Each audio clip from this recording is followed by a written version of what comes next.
All right, guys, this is the L-1 press conference here for NASA for the Artemis 2 flight. It's starting up right now, so let's jump into it. Let's jump in. Here we go. With the Cape Canaveral Space Force Station. Thank you. They're going to provide some brief opening remarks, and afterwards we're going to take some questions from media here in the room as well as online. For those joining us over the phone, you can press star 1 to ask your question. Boop, boop. So without further ado, we'll kick it off with you, Jeff. Thank you. All right, and good afternoon, everyone, and welcome, and thanks for joining us today. We are a little over 29 hours from our opening of the launch window tomorrow, and I am very excited myself, and just coming from the firing room just a little bit ago on my way over here, talked to a bunch of members of the team, and I'll say, normally when we're in the firing room working over there, folks have got their heads down and they're working and they doing all the business that we do of the space business, but I'll say there was a lot of smiles today, so felt really good about that. As the team is preparing, I think everybody's pretty excited and understands the significance of this launch. We did talk to the flight crew last night. We had a briefing with them. We had another one just a little bit before I went down to the firing room. We had another briefing with them. Last night was just to kind of go over the day of launch routine with them and kind of a refresher for ourselves and for them, and that went really well. They were in great spirits. And then we had another briefing today just to talk about how the launch countdown was going, and as we'll talk here in a little bit, it's been going really well. Let's see, since Charlie spoke to you yesterday, we've got quite a bit of work done. We started out yesterday, the first thing we do usually is fill up the sound suppression systems with water, and when we start working on getting the liquid oxygen, liquid hydrogen systems ready for our propellant loading that's coming up in the future. We did power up all of the vehicles. We powered up the Orion core stage as well as the ICPS yesterday. We did communication checks, RF checkouts on the systems, and then after that we got through all of that work. Then we went ahead and powered down the ICPS because there was no more work for them until later tonight when we power ICPS back up. But of course, core stage and Orion stay powered up through the remainder account. Today we got launch pad ground system configurations in work. We're doing closeouts in a number of areas. We're doing walkdowns as we work through the pad to make sure everything is configured for launch. We're also in work on the late stow right now. We should be getting the Avatar and the bags that we're doing in the late stow going up. They were prepping them in the PTCR down in below the pad terminal changeout room, which is the area with beneath the pad where we have some rooms, and getting those ready to go up, and they should be being installed as we speak. And then let's see, tonight we're going to be doing a whole lot of other work as we get ready to clear the pad.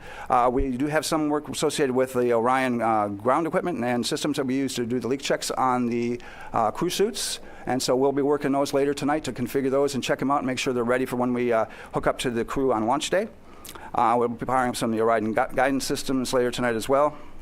We do intend to clear personnel from the pad at about 3 in the morning at that point. And then we'll get ready for our air-to-GN2 changeover at about 4 in the morning. We do that. We purge the vehicle with air routinely for the whole flow. Once we get to this point where we're getting ready to add hazardous propellants like hydrogen, for example, we change over to GN2 to have an inert environment for safety purposes on the vehicle and all of the volumes that are on there.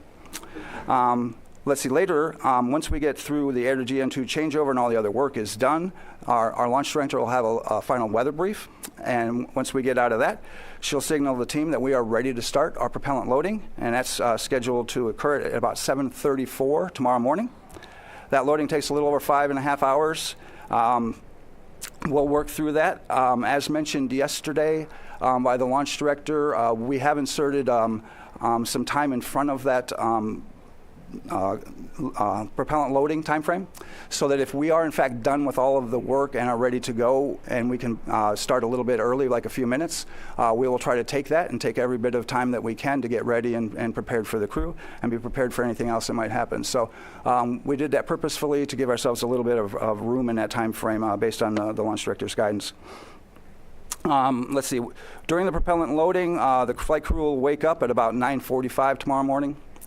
They'll have breakfast and start working towards their preparations for launch day, and getting their suits on and doing all the other work that they have to get ready to head out to the pad.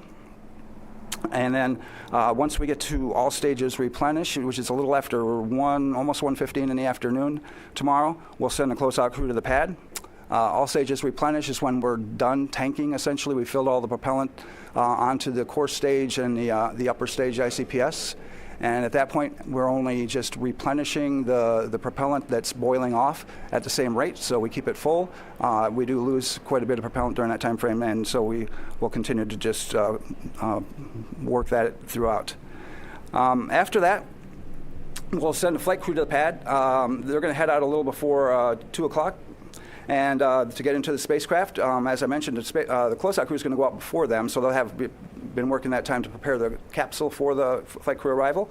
And then the flight crew will get out there, and then I'll work in the insertion portion, in which we're going to strap the flight crew members into the seats of Orion. And after that, we'll do the final closeouts in the crew module. We'll close the hatches.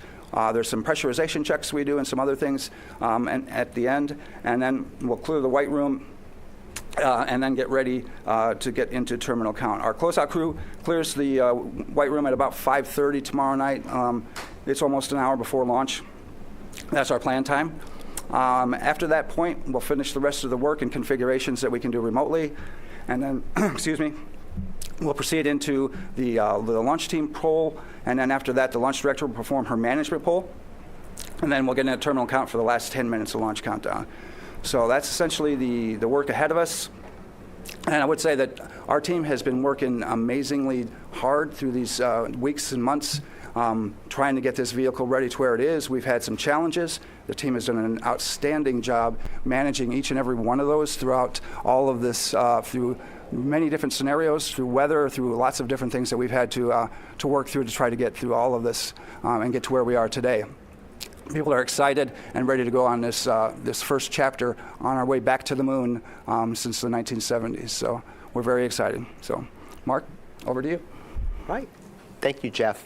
Good afternoon, everybody. So amazing times. It's great to be here at this point. And of course, weather has been a nuanced thing for us at times here in the generation phase of this mission. But again, look outside right now, great weather. Hopefully we will keep all of that, although the breezes continue to be an issue for us, but a minor one for us in terms of weather. If we could pull up the satellite imagery here, you can see currently what we're looking at. Another beautiful day here in Florida. See a few cumulus clouds moving from the east side of the state towards the west. That is our onshore flow that we've had really the most for the last 2 weeks or so.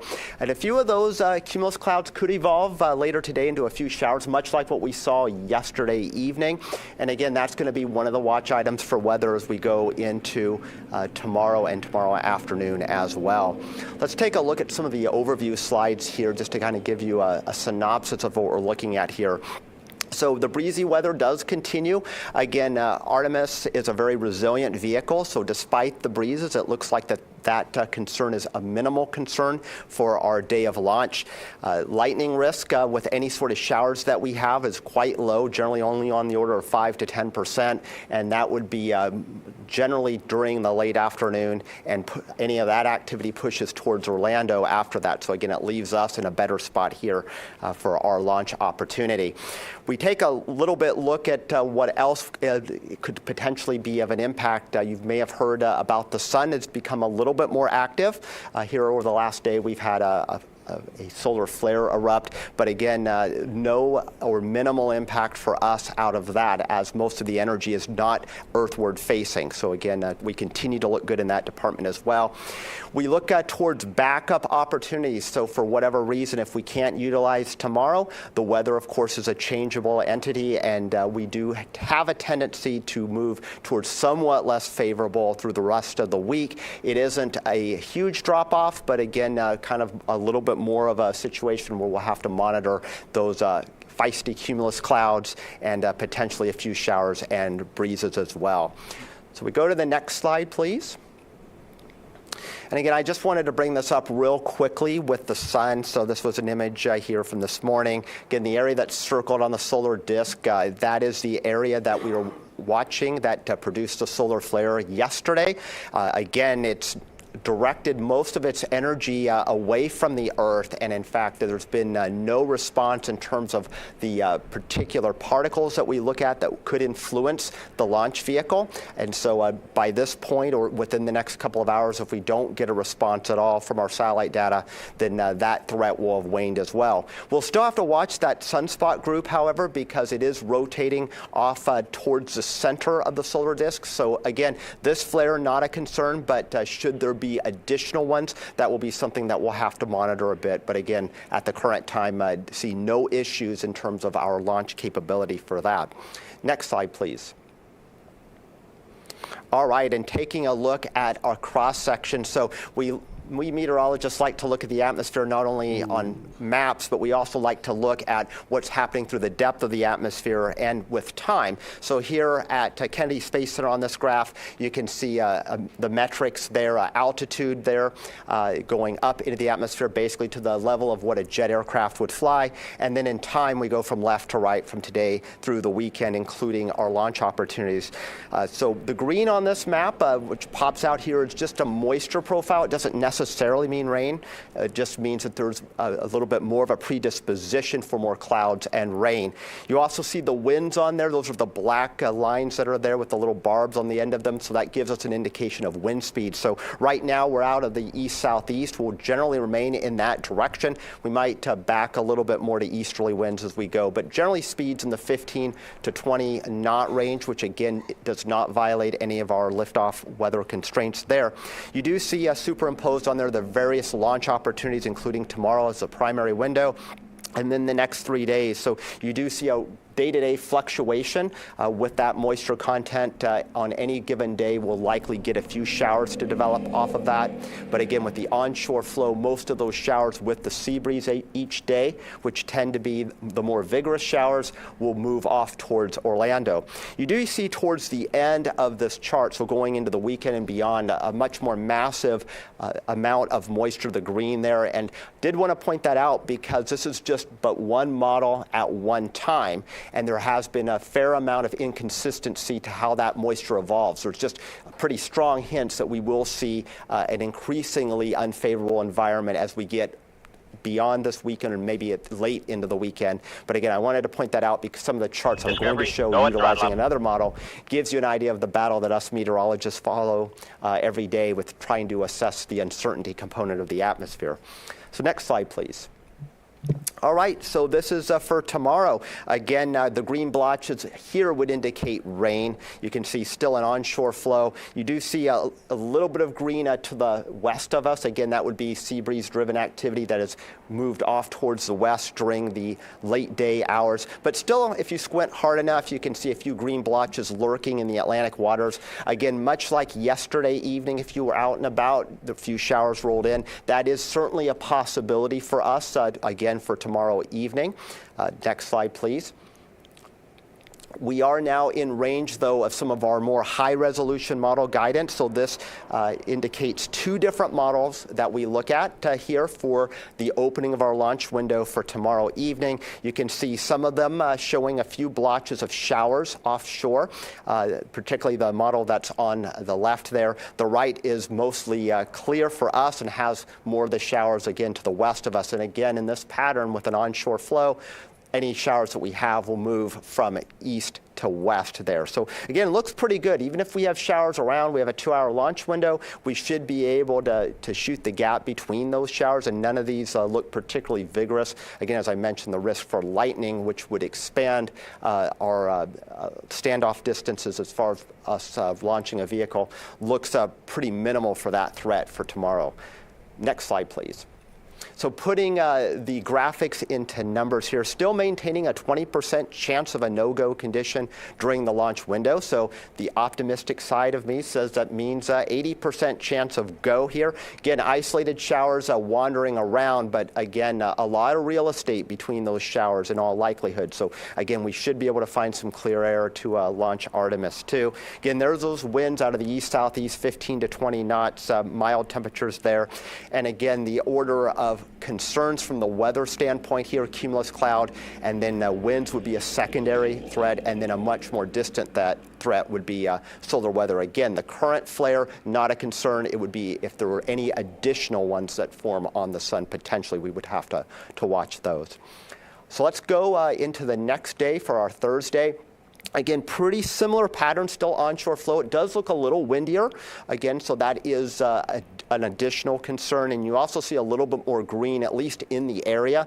So again, I do suspect that a Thursday evening attempt would have a little bit more weather to deal with. So a POV of roughly 40% is what I'd be advertising for a Thursday evening launch attempt. Again, very similar concerns with the cumulus clouds and the winds as well.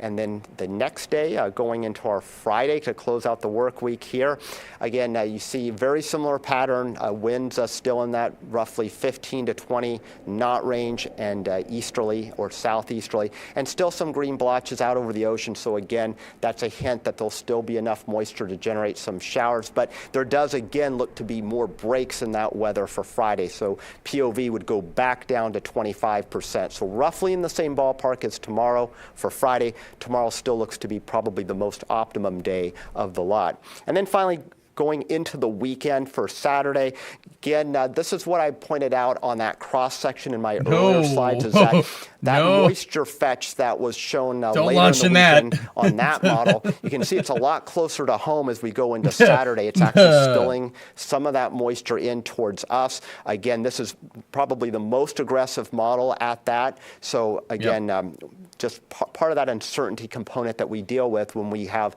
limited forward visibility going out a number of days. So all things considered, a Saturday evening launch attempt would definitely have to throttle the POV back up again. So right now about 30% or close to 1 in 3 chance of a weather violation on that date. So tomorrow looks to be the best. Other days hit and miss, but still pretty good. There's nothing here that is screaming a no-go for the entirety of the window for any one of these attempts. Thank you, Mark. We like to hear that. All right, we will now open up the floor to questions here in the room and also online. Just as a reminder to those joining us over the phone, you can press *1 to submit a question. All right, we will start with Bill Harwood. Hey, thanks for doing Bill Harwood, this. CBS News. Jeff, good to see you back here again from your shuttle days. It's been a while.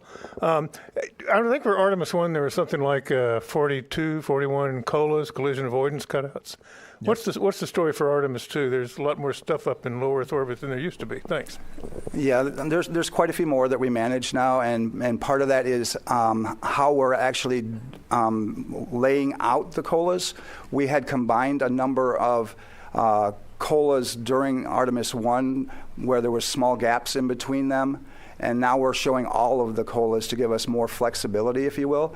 Because when you have, when you combine those, it takes out larger chunks of time when you could have launched in one of those points between there. So if you had, say, 3 COLAs with a small period of time with it, and you combine them all, it takes out a larger chunk than leaving those gaps. And we're pretty good now during our trainings at being able to pick up the clock quickly and on the fly and hit those very narrow gaps that are in between all of these COLAs that we're dealing with now. So I think that it's definitely in our best interest to keep it where it is. Right now, we're at about 156, and they assess that on a daily basis, so it could change it by a couple. All right, we will go to Marcia Dunn. Marcia Dunn, Associated Press. How much wiggle room do you have to either halt the countdown or deal with a solar flare that is a big one and comes out at you like during the once tanking begins? I just didn't know how much heads-up time you need, and just sort of talk about that, please. So we have launch commit criteria that are outlined for the solar weather, and those go down to T-minus 6 minutes. And so we would be evaluating those throughout. Mark and their team would be looking at those, and if there were an LCC violation, would call it back through the launch weather officer to the launch director. Mark, I don't know if there's anything you wanted to add there, but yeah, I'll add a little bit. That's exactly right. And just to give you kind of a background, currently our satellite data from this most recent event that erupted yesterday, as far as the actual particles or protons that would potentially impact a launch for the vehicle, we're running about 2 orders of magnitude below our constraint, and that's just barely above background levels. So again, we have a lot of time to see the response. And in fact, these particular particles, the protons, they are laggards. So if there's an eruption, we'll get the X-rays first. Those will be detected by satellite, and then the protons follow. And those are the ones that are a little bit more nuanced in terms of the actual ability to launch. Those are where the constraints are based. So we do have lead time for that. Thank you both. We'll go to Jackie, right there in the last row. Hi, thanks for doing this. A question for Jeff. We've been learning over the past few days that because of this larger hydrogen tank, there's more flexibility with recycling. But we also were told that if you have to hold or abort for weather or technical issue after T-5 minutes, that you can't do a same-day recycle. I was wondering, can you walk us through that? Why is that T-5 minute mark significant? And we'd just love to hear more about what is and isn't possible during terminal count. So the main driver in a recycle is the amount of time that you have, because a recycle does take a fair amount of time. For us, it's about 75 minutes. If we've gone all the way through from 6 down to about a minute and a half, or even down to 33 seconds, and we've been in that time frame, it could take us as much as 75 minutes. It takes less than that the closer we are to 6 minutes, because that's when we stop actually topping off the tanks at that point, and we shut everything off and it's boiling off. And so, but the 5-minute constraint, it's not really a constraint there for us as to whether we can or cannot. We can do a recycle as long as there's enough time in the launch window to perform it. We can do a recycle all the way down. The only constraint we have is if we get inside of T-33 seconds and we have a cutoff, then we're going to have to scrub for the day, because we can't recycle from after 33 seconds. All right. We'll go up front right here. Yes, Bert Dicht from Ad Astra Magazine, National Space Society. We often hear that about 400,000 people were involved with the Apollo program, and certainly tens of thousands have been involved with Artemis. As we get ready to the launch, I just want to recognize the workforce and see what's their mood as I know they're focused in their jobs, but how are they all feeling? Well, the people that I get the pleasure to work with and talk with are extremely excited. We have a large mix of young and more seasoned people, like myself, and as such, everybody understands the significance of this mission, and especially the flight crew. But the team that I get to work with, they come in every day, and people are concerned sometimes that we are working so hard towards these milestones and things, but there really isn't. People love coming to work. They love doing this job, and that's why they're here, and they work through it every single day to get us to this point. I think everybody understands what our mission is, and that's to get back to the moon, and we're going to establish a presence there in the very near future. And the fact that we've changed direction and been able to get some additional launches, that really changed the calculus for a lot of people as to what we were doing and how we were going to get there and the things that we're going to do. So I think there's a lot of excitement and fervor within all of the groups that are out there, but especially here at Kennedy, the folks that I see are very, very excited to get on with this mission and get started with the next one. And we got boosters coming in a month, so we're going to be looking for that. Thanks, Jeff. We are excited. All right, we're going to take some questions over the phone. We have Ken Chang with the New York Times. Thank you. This is from Mark. I was just wondering, when you say there's a 20% probability of violation, is that 20% for the entire 2-hour window, or is it 20% that there will be a red during the window? And if it's the latter, can you say what the chances are that there would be a launch Jeff opportunity? Faust over there, Tariq Malik. Yeah, good question. So again, the 20% just refers to the probability of having a violation during the launch window. That violation could last 5 minutes, it could last 30 minutes, it could last an hour. In this particular setup, I would imagine that if we get a violation, generally Cumulus Cloud would be the most likely candidate, probably in and out inside of about 30 minutes. And then again, as kind of the high resolution models hinted to and what the pattern supports, likely we would have additional opportunities within a 2-hour duration window. Thank you. Next up, we have Christopher Mick with the Hudson Star Observer. Thank you for the information today and for holding this briefing. I just wanted to ask a follow-up kind of on the weather hold question. I know you can't completely control that with where you are in the count, but I think you mentioned, Mark, in the 2-hour window, there's some bands of green that could potentially be coming through. Is an optimal situation? Could you kind of walk us through? Is that like Jackie holding Waddle's at 10 Marcia minutes Dunn there. and then you're waiting for that band to move through and proceeding on from the 10-minute mark? Is it at 20 minutes? Is there kind of a, what are the opportunities for kind of being the best to hold at? Bill Harwood's over there. As Micah far as the holds go, we have that's very like the prescribed who's who holds of as the to where press we corps, can man. hold. Everyone's there. Generally, if we have a weather constraint, we're going to hold it T minus 10 minutes. We won't pick up the clock from there generally if we have a weather constraint. If we are counting between 10 and 6 minutes, we can hold at 6. We can hold there for quite a while, actually, through the remainder of the launch window if there is a violation that occurs between 10 and 6 of any of our weather LCCs. So we can sit there for a while. If we pick up a weather constraint inside of T minus 6 and counting, if it's something that's most likely, if we're going to have a constraint, we're probably not going to get it in a very short period of time.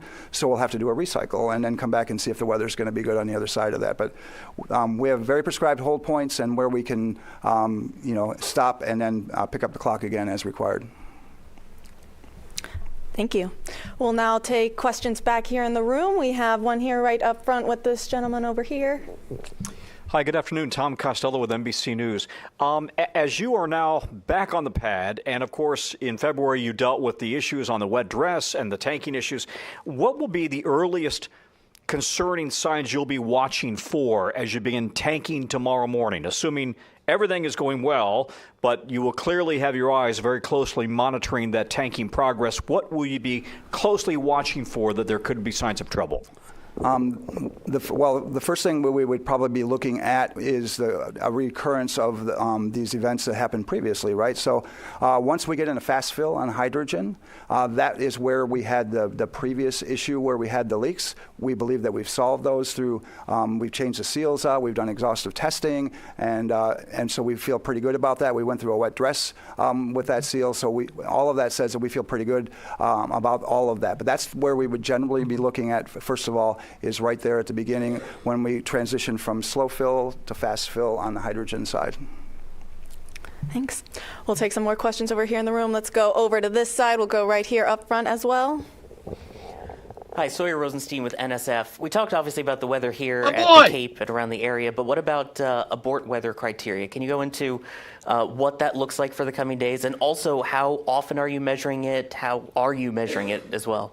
Okay. Yeah, good question, and a complex one, actually. So the winds are obviously coming from onshore. Good question right there. And the whole point of in case of an abort is if we have to utilize that system, we do not want to have the Orion capsule land back on land. So there are particular thresholds, or really the component of the onshore wind that's exactly perpendicular to the coast. And so just getting a wind out of the east, southeast, the actual coastline is more oriented northeast. So we take only a fraction of that onshore component, which helps us out. Now, if the winds were starting to back, if we saw that indication on maybe one of the backup days that instead of them coming out of southeast, they were more northeasterly, we would unfortunately be exposed to a higher percentage of that onshore component. So we do look at it at a layer, not only at the ground, but all the way up through 4,800 feet. And to make that assessment, and it's an average speed through that layer, and we actually do have calculations to run that. But the decision point is actually from a balloon that is launched at L-minus 3 hours and 10 minutes. We'll be providing the launch director already with assessments of the forecast well before then. But that L-minus 3 hour and 10-minute balloon is really where we'll report the hardline data as to whether or not that component that is onshore northeasterly is actually in violation of the magnitude constraint of that. And then at that point, if that were to be the case, then we'd be continually advising the LD about what our expectations are. Subsequent balloons will be launched and will also give us a read for that. In addition to balloons, we also have the 915 megahertz sounders that we have, which also give us real-time assessments of what the wind direction and magnitude is. So we have a number of ways to address this. So even if we were to proceed deeper into the countdown, weather, of course, changes. And so the forecast component plus the actual hardcore balloon data and the sounding data gives us that ability to make a forecast and provide numbers. So it's possible at one point in the countdown we could be technically unacceptable for that low-level wind abort constraint, but then evolve to be acceptable or vice versa. Thank you, Mark.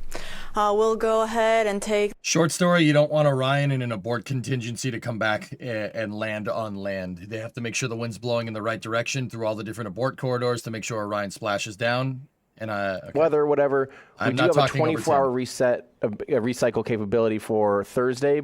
Is that correct? And then, or if that's not correct, what does the return around look like? And if we do burn up a 24-hour recycle, what then are we at 48 hours for the next attempt? Can you just run me through the full reset situation? Sure. And we generally would refer that as more of a scrub than a recycle, because our recycle is that time that we have a second attempt. But for our scrub plan, we have opportunities. Right now we're set up for 48 and 24-hour capabilities throughout. We have 4 launch attempts available to us in 6 days. And we'll take a combination of that.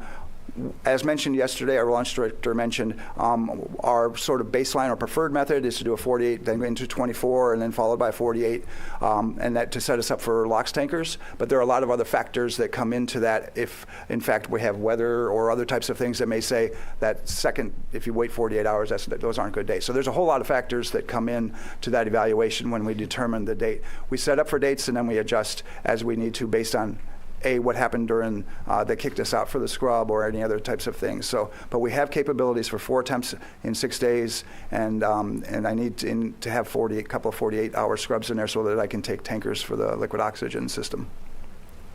Thanks. We'll now go to the other side. We'll go right up there. Hi, Robert Perlman with CollectSpace.com. There's a long history dating back to the Apollo era guys of pulling pranks on launch day with the launch team and with the launch team pulling pranks on the flight crew.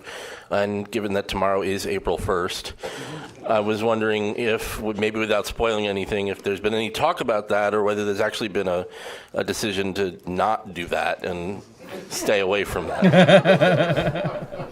So I am not aware of any pranks that anybody intends to pull on the flight crew or in the launch team itself.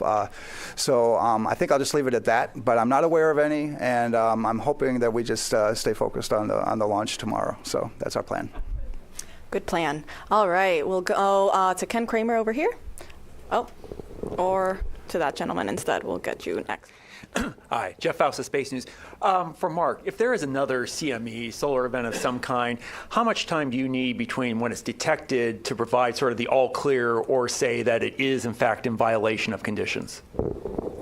I'll tell you that it really, solar forecasting makes terrestrial forecasting look easy.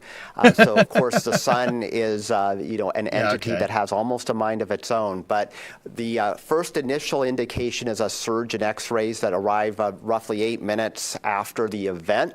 But the protons, which are one of the constraints for launch, those lag some time. It could be in the order of a number of minutes to hours, and then potentially any sort of additional flare. Of course, we'd be watching real time on satellite data. So sometimes those are pretty quick fuse or quick turnaround events. But oftentimes in this kind of situation, the spike would happen pretty gradually. So you'd see an uptick in those protons, and then eventually that would be a precursor to a more concerning surge. But again, right now we're hovering right around background levels, and it takes actually quite a bit of energy directed towards the Earth for us to even get close to those constraints. And right now where that sunspot group is, it's still kind of out on the limb. Talking to the experts at NOAA's Space Weather Prediction Center this morning, they're the ones who monitor this and forecast this, though they're definitely more in that lane than I am. They also see kind of about a 55% chance that we would get an M-class flare over the next 48 hours. That's a lower level flare. Again, probably not a concern at all. And then a 10% chance over the next 48 hours of an additional X class. But again, that doesn't say anything of how that energy is directed, which at this point, that energy will have a preference to not be directed towards Earth. In a few days' time from now, if we were to get another flare from that sunspot group as it rotates towards the center of the solar disk, that would be something that would predispose us to getting a little bit more of that energy. But as far as whether or not that's actually enough to trick a constraint, that's still a pretty high bar to reach. Thank you. We'll now go up front right over here. Hi, thank you for doing this. Ken Kramer, Space Up Close. For Jeff, tell me, I'm very interested to know about the LOX and the hydrogen testing that you're doing. You mentioned you're doing a little bit, I think. Can you go into some detail? What are you doing to ensure the best possible outcome so that we don't have any leaks, especially of hydrogen? Well, that was essentially the purpose of, our WDR2 as we went through that. And then likewise, we had done it. Yeah, out of the pad. When we're back, we do a number of different leak tests and pressurization tests and decay checks and those types of things throughout the system. We do more of those when we get to the pad. After we hook up the systems at the pad, we test the system from end to end for the same types of things. As far as on the liquid oxygen or system and on a liquid hydrogen system, both, we do what we call dew points, meaning we purge those to the point where we want to make sure that we have no moisture in the lines or at an extremely low level so that you don't have potential icing in the system. Yep. So we do all of these different things to make sure that the system is going to behave in the way we expect it to on launch day, and we've accomplished all of that to date, so we should be good. Thank you. We'll now take some questions over the phone. We have TJ Mascara with the Epoch Times. Good afternoon. Thank you so much for taking the time. My question's for Mark. Can you please give a bit of a refresh about the cloud violations and the concerns behind them? Yeah, indeed. So Cumulus Cloud, which is the one that we're talking about here, and that's one of the Lightning Launch Commit criteria, that's actually the most commonly violated here on the east coast of Florida any time of year. Again, you walk outside most days, you'll see a puffy, what looks like a cotton ball out there. If that cotton ball gets more agitated and it grows throughout the depth of the atmosphere, that's when it starts triggering our so-called standoff distances that could cause an issue for launch. So as long as they're shallow and flat, not an issue to fly right through them. But they get up to certain levels of altitude, it could be as much as a 10-mile standoff distance between the rocket on its flight path or the launch pad and the edge of that cloud. And so again, they have to get quite vigorous. They don't even have to produce the lightning to get necessarily at that 10-mile standoff distance. For the launch date coming up, I don't foresee any of the cumulus getting that high into the atmosphere or that cold, which would trigger that much real estate being blocked off for us. But we could certainly have fly-through considerations, which means we can't launch the rocket directly into the cumulus cloud or possibly even as far as 5 miles from it, just given how the atmosphere profile looks like. The depth of moisture is pretty shallow, even though it feels really humid out there. So again, that helps us in that consideration. But I'll also point out that just looking at our overall climatology here on the Eastern Range. So almost 1 out of 4 launches over the course of the year would have one or more no-go lightning launch commit criteria. Doesn't mean the launch scrubs, but again, it's a pretty common occurrence. Scrub would be a lot lower percentage than that. So again, that kind of speaks to the transitory nature of these clouds. You get a 2-hour launch window, they could be in the flight path and then just as soon be right out of it. Thank you. We'll now go back to the room, and we'll take it in the second row here to this lady right there. Nicole Mortillero, Canadian Broadcasting Corporation. Going back to the X flares, I know that there's a radiation shielding test that will be done on this mission. Can you talk about what that radiation shielding is and how it works? And if you needed to do it, let's say, day after tomorrow after launch, would they be able to do that quick enough? Go ahead and defer that to Jeff. Yeah, the crew has the ability, and we anticipate that if there are, in fact, any need for shielding from radiation on orbit. They have contingency plans for that. They're going to practice some of that during the mission. As far as where they go into the vehicle and those types of things, there's some space in there that they can actually move into in the vehicle that will provide an additional shielding of the components of the ship itself, which provide the shielding inside of the areas in which they would be able to get to. They also would potentially move some of the equipment near to some of by the windows and some of the other things as they do that. But there's a protocol that they have for that, and I'm not probably the most versed person on it, but that's the part that I can tell you of some of the things that they have that are capability-wise that they can do on orbit when there are any of these types of events. Thanks, Jeff, and we can get you some more info if you have additional follow-ups. We'll go to the gentleman right next to her. Thank you very much. Tarek Malik for Space.com. I think for Jeff, you just mentioned the need for focus and whatnot, of course, because it's April Fool's Day coming up. But by all accounts, it sounds that this has been a very smooth and continual run-up to the launch. And I'm just curious how you are ensuring that the team continues that vigilance in what has been a very staid and quiet countdown. I would say that I wouldn't necessarily characterize that because it's quiet that we're not still doing the same amount of rigor out in the field. We're just finding less things now than we had previously. I think at times you get to a point where you have found and corrected as many things as maybe are available to you, and so the things that we find now are quite small and much less significant than we had in the past. So I hope that's a really good sign, but we still have the same amount of vigilance. We have the same procedures, the same people doing the same type of events throughout 24 hours a day, 7 days a week, and we've been working up to this. And so we are still in the same posture, regardless of whether maybe it looks like it's quiet. People are still putting in the same amount of effort and working towards, because again, they know the significance of the mission and the people that we're flying on it, and that they're going to do the right thing and make sure that we're safe to do so. Thank you. We'll go over to then the third row. We'll go to the gentleman there in the middle. Thanks so much. Mike Mainberg, Wall Street Journal. Jeff, kind of related to what Tarek just asked, it's been more than 3 years since Artemis 1. Have you observed kind of in this process any jitters on different teams, any rustiness getting out there as the real thing unfolds? Yeah, thank you. We've been training since Artemis 1 for this time, right?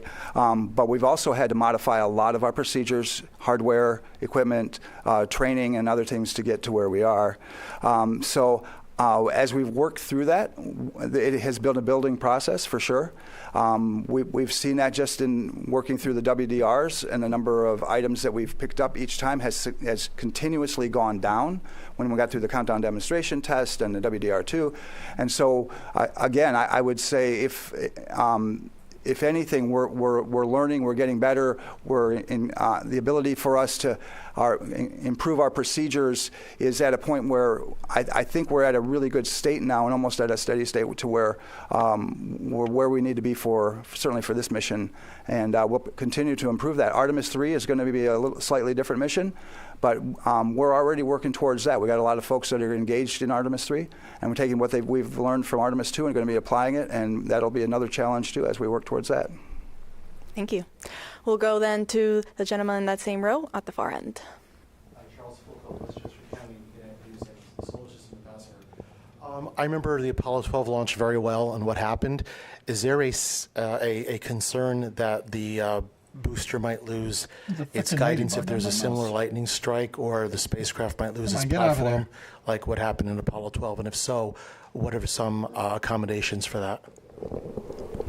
So I would say for what we try to do before we would launch, because again, we create a lot of launch commit criteria to avoid that very circumstance, right? A lot of things came out of that event, which have led us to where we are today for all of these requirements that we have, both on the range and for vehicle requirements and those other types of things that Mark can speak to, I'm sure, very eloquently.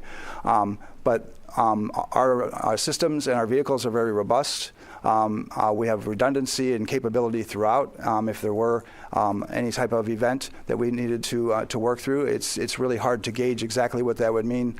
But all of our systems are hardened against various events. They have to fly in space, many of these, right, where we have to worry about solar events and other types of high energy events. So the vehicle is as robust, I think, as it needs to be, and we have the number of systems and robustness in it by having redundancy to allow us to weather many types of different things. And I don't know if you want to talk about the criteria and what's changed or not. But when I go to type, nothing to add, really. Really, you said it well. Okay. Thank you both. All right, we'll take then the one question there all the way in the back. Hey, Nell Greenfield, Voice with NPR. This is for Jeff. So you've been involved in a lot of shuttle launches, but this one could go to the moon. And I'm just wondering, like, does it feel different for you? I mean, you look like you were probably a kid during the days of Apollo. Like, would, 10-year-old you have thought that you'd be involved in a moon launch like this? Do you think about that at all? Or how does it actually feel? I mean, there's all the things you got to check off and do, but are you guys thinking about the moon? Have you been looking at the moon at night and thinking about that at all? I'll just say from my personal experience, I have, right?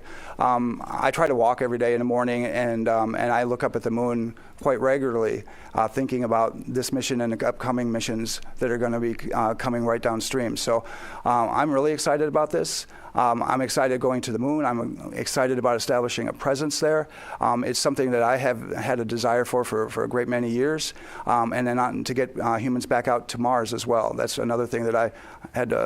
Fortunately, I had the ability to work on some of the studies that we did in the 90s on the Mars missions and things. And so I have been looking for human exploration of the solar system for a very long time. And it's part of the reason that I'm actually still here is to continue to put humans into space and to get us back into this launch mode that we are, so that we can continue to explore and establish a moon base and then continue to work towards getting to Mars. Thank you. We'll go to the other side. We'll go right here in the second row to the lady right there. Hi, Brandy Campbell with Fox Weather. I have a question about weather, of course, from Mark. Just with your past experience with issuing these forecasts, when you have a similar forecast to what we are dealing with, that 20% chance of a weather violation, do y'all normally get through that 2-hour window or just the window and have a successful launch? What have you experienced in the past? Well, of course, the forecast is perfect, so it's a 1 in 5 chance of us getting a weather violation. If we look at all the data over time, it comes out to being pretty close. But again, each countdown is different, so sometimes there's 20% that end up being no-go the entirety of the launch window. There's others, and most of them don't have a violation. So pretty close to that 4 in 5 times. And again, in a pattern like this where we have a moist onshore flow, I would be definitely thinking that we'll probably have showers around. Whether or not they get into the flight through path of the rocket, that's a whole other story. We're good because this time of year and this pattern doesn't lead to a lot of robust thunderstorms, so that does help us. It also eliminates a lot of lightning launch commit criteria, so that works in our favor as well. Thank you. We'll go over there to the gentleman in the blue shirt, the blue collar shirt. Hi, Pedro Palota from Space Orbit Brazil. You talk a lot about the weather for launch, but I would like to know about the weather for splashdown, and if is there a chance to move the launch day due to a better weather for the splashdown. I know we are a lot of days for the splashdown, and the weather can improve or get worse. So I want to understand what is the backup scenario for that. Good question. Good question from my guy from Brazil. There you go. I can speak a little bit to the weather. Yeah. So we're not, at the 45th Weather Squadron, we're not specifically issuing a forecast for the Ascent Corridor or the Pacific here. We do have a team of forecasters that will be deployed out to the Pacific for the recovery. So they'll be watching that as well and assisting in all of that. But really for us here on day of launch, the only thing downrange that we're really looking looking at other than thunderstorms and the associated clouds and the lightning launch commit criteria would be what those low-level Orion abort winds would be on that corridor. We have colleagues out in Houston, Spaceflight Meteorology Group, that are assessing risk profiles going out across the Atlantic on ascent far beyond the Cape. Jeff, I'll let you speak to the rest of it. Yeah, and the flight team is part of that assessment that would be done on day of launch about the capabilities that we would have both for any kind of contingency landing on abort once around or any type of other event, and that folds into the launch day decision process as to whether we're going to make an attempt or not. We do have quite a bit of flexibility based on weather in the Pacific for those various scenarios. But that is essentially a launch day decision and would be part of the overall decision on whether we tank or whether we launch based on that weather criteria that coming out of the flight control team. Thank you. We'll go to the gentleman there in the back, to Stephen Clark. The Stephen Clark, yeah. So I am Stephen Clark with Ars Technica. Following up on that last question, have you heard anything from SMG about how the ascent corridor is looking? I know that's not within your responsibility, but what are you hearing about the downrange weather in the Atlantic? And also for Jeff, just want to make sure, I know the trajectory and the azimuth changes day to day. Does it actually change like minute to minute within the launch window, and how do you manage that if so? I like that second question from Steve and different was good, azimuths? man. Thanks. Also, yeah. nice shirt. So yeah, the azimuth does change, minute by minute. Luckily, it's a fairly small slice, so that was something we dealt with Artemis 1 as well. That impacts us because, of course, from a radar and launch lightning commit criteria, that sort of thing, we have to use those trajectories to decide whether or not a cloud would actually pose a threat wherever it is during the actual countdown. What was the first part of your question, please, again? Sure. Just what are you hearing from SMG about the ascent corridor? Oh, yeah, sorry. Right now, weather appears to be very much go. The threat that I saw on the last was under 9% total along the total ascent corridor. So that's really good. And in fact, the other aspects show decent weather continuing through a lot of the launch period. So having high pressure set up across the North Atlantic this time of year works in our favor. Thank you. We'll go over to Ada right there. Hi. Is there a defining moment in the countdown when the reality sets that humans are returning to deep space, and how do you experience that as a leader in this mission? So for me, once we get inside of 10 minutes and counting, that's where it starts, because we all on the launch team at that particular point know that it's become real for all of us. We also know that we all need to be prepared to do everything we can to continue through that or to take any action that would be required. But it really starts to get real for me when we're inside of 1 minute. And when we're inside of 1 minute, to me, I feel very confident and very, very hopeful that we're going to go. But that's when the first time I think I ever actually think to myself that we really are going to make it that day. Because I'm always thinking about what's going to not let us go, right? Because that's part of my job is to stop the clock if we need to. So when we get inside of 1, it doesn't mean that we're free, because that's really a dangerous time as well. But that's when it's really starts to hit home that we really got a shot at making it today. And I know a lot of people are thinking the same thing, because you can hear a pin drop in that firing room as you count from 10 down to T0. And then after that, though, it may get a little bit noisier at some point, but. Thank you. All right, we'll go back to the phone. We have Kenneth Chang with the New York Times again.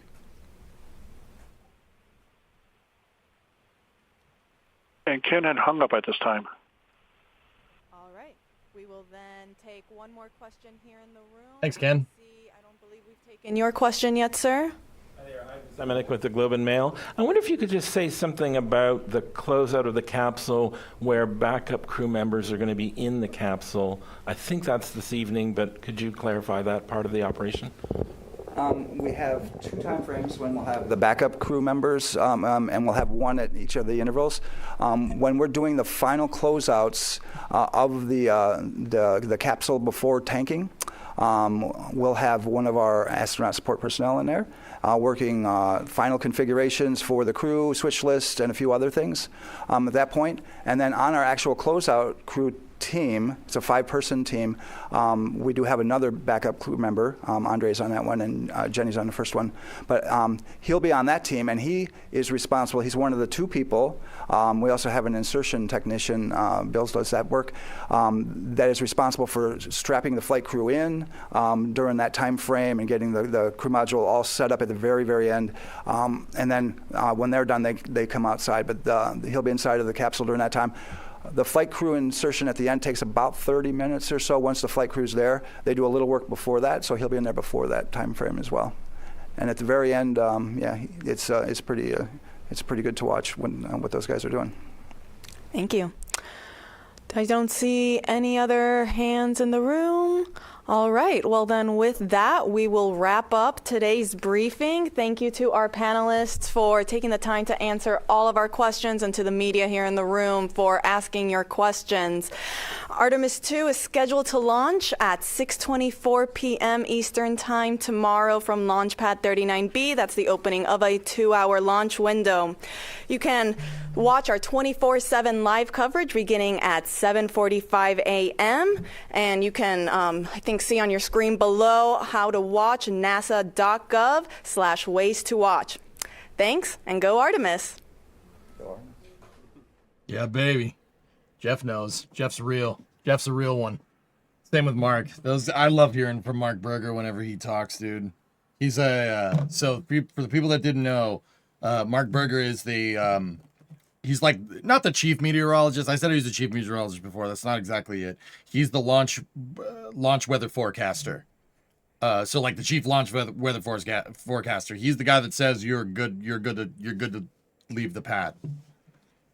Yeah. Every time that guy talks, I learn something new, which is that's cool, dude.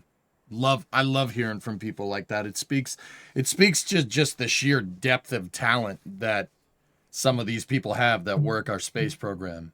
It's pretty damn cool, dude. Now, he spells his last name different. He spells it with a U. Eric Berger's he spells it with E's. You can tell he enjoys his job. He's the kind of guy that does it for the love of the game, man. Yep.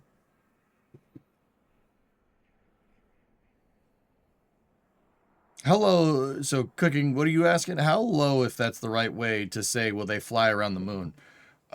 Artemis 2 is going to be about 4,500 miles. Paraloon or Paracynthian is 4,500 miles on the far side of the moon. The Artemis 2, this isn't necessarily a mission, part of the mission criteria, but Artemis 2 will, it's just kind of a coincidence. It's not quintessential to launch, but the way that their lunar phasing is working with their recovery areas and their launch corridor and stuff, they should be around the moon when the far side of the moon is illuminated. It is possible that there are windows where they don't do that. Where there are launch windows where they don't do that, where they don't get to the moon when it's illuminated on the far side. But if it goes tomorrow, they will. Human eyes will see the far side of the moon for the first time ever. During the Apollo missions, did they fly by the far side of the moon? Yes, absolutely. Hey, Hooch, 19-month resub. Thank you. No, they don't orbit the moon. It'll be on an escape trajectory. It's free return, so it is a similar trajectory to Apollo 13, but deliberate. Apollo 13's trajectory was not it wasn't supposed to do that. Didn't India go there? China has landed they landed the Chang'e 5 rover on the far side of the moon, and that was some of the first shots that we have of the moon that was illuminated. They did. This is the first time humans will see the far side of the moon if the window holds. Once again, that's not mission criteria, guys. That's not like, it's not like an absolute mission requirement. What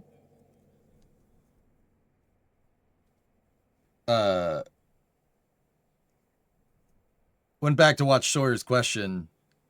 Guy got a full college lecture as an answer. Yeah, Sawyer's question was really good. I actually sent that to him. I'm like, yo, your question was sick. Get Mark, tell the rest of the people to get Mark Berger to talk as much as possible. So, yeah, during the Apollo missions, guys, they, Mutter, thank you. It'd probably be better to bring that up, wouldn't it? During the Apollo missions, Apollo landed, where they landed on the moon was the close side of the moon. So a little bit on orbital mechanics in, the Earth-Moon system, right? The moon is what's called tidally locked. So one side of the moon is constantly facing Earth. The moon does 1 revolution per orbit, right? The reason why one side of the moon is facing towards us is the best way to describe it is kind of like a pendulum. Like if you think Earth has gravity, right? And if you had a pendulum, right?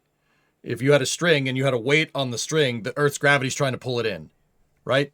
But the moon is going fast enough, right? Where it's actually accelerating because of Earth's precession. But that's not the technical way to say it. The technical way to say it is that the moon's center of gravity is not coplanar with its geometric center. So like a pendulum has a weight on one end, the moon, the close side of the moon is heavier or higher mass than the far side of the moon. If you've ever looked up at the moon, you see the gray. There's like different shades of gray. The darker grays are lunar lowlands. Those are lunar basaltic regions. Those are left over from something really freaking big hitting the moon a long time ago and depositing a bunch of crap on one side of the moon. And the gray regions are basically, I'm not going to say burnt regolith, but whatever hit it hard enough to superheat the regolith and basically make lava. So what I'm trying to tell you is that the lunar basaltic regions, the dark gray areas on the close side of the moon are like burnt moon dust.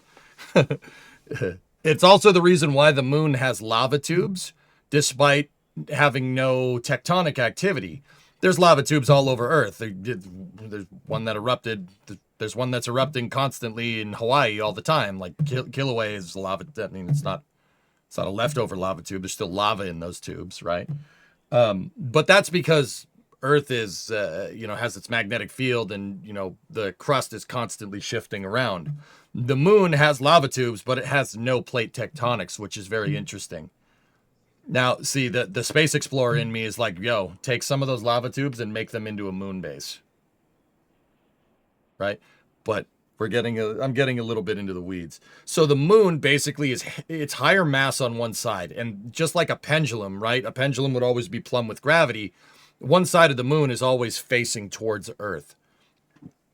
Because of this, your lunar day-night cycle takes about 2 weeks.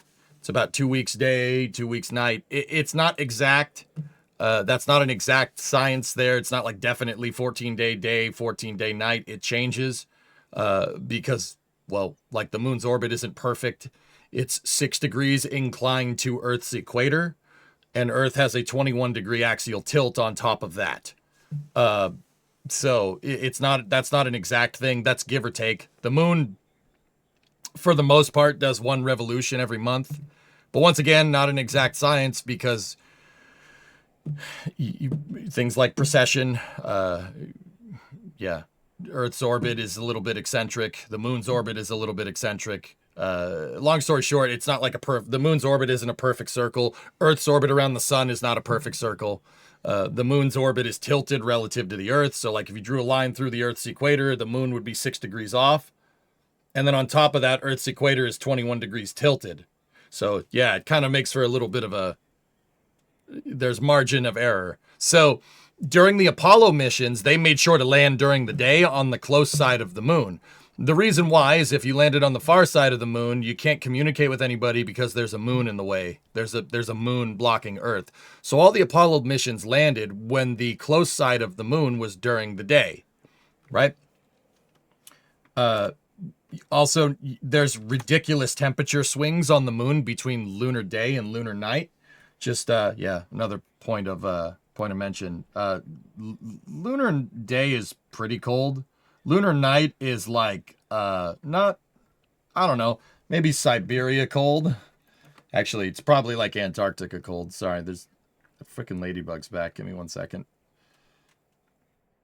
Give me 1 second. Come on, little guy. Come on. Get off my keyboard. There you go. All right, there you go. Down there you go. All right. Perfect Circle is a good band, though. So, because of this, right, the far side of the moon, because they wanted to land on the close side of the moon during the day, the far side of the moon was never illuminated when any of the Apollo missions went past it. This is a little bit different. This will be the first time that humans see the far side of the moon, right, in the lunar daytime. Here's a kind of an overview of Artemis's trajectory. Keep in mind, this is making a graphic that overlays conics in a two-body system is kind of a difficult thing to do. So this isn't like an exact replica of its trajectory, but that's the general idea. So Artemis 2 is going to, for the first phase of the mission, SLS is going to put Artemis into a medium Earth orbit.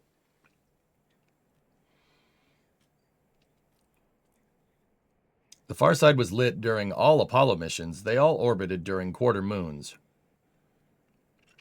Then why did NASA say this will be the first time people see the far side of the moon with their own eyes? Why would they say that, Boreal, if that was the case?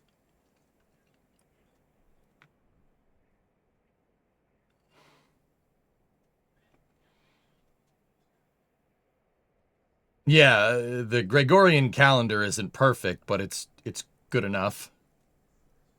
Maybe full dusk view. I don't know, man.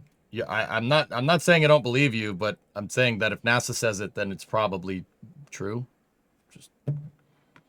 Just putting it out there. Yeah, I'm debugging my computer on live stream. Yep. Vanity, that's probably what's going on. So Artemis 2 is going to do a medium Earth orbit insertion, and what they're going to do is use this as a shakedown to test out the Orion. Orion's going to separate from the upper stage, and they're going to do what's called a prox ops demo, proximity operations demo, or an RPO. No, not a run pass option. It's not football season.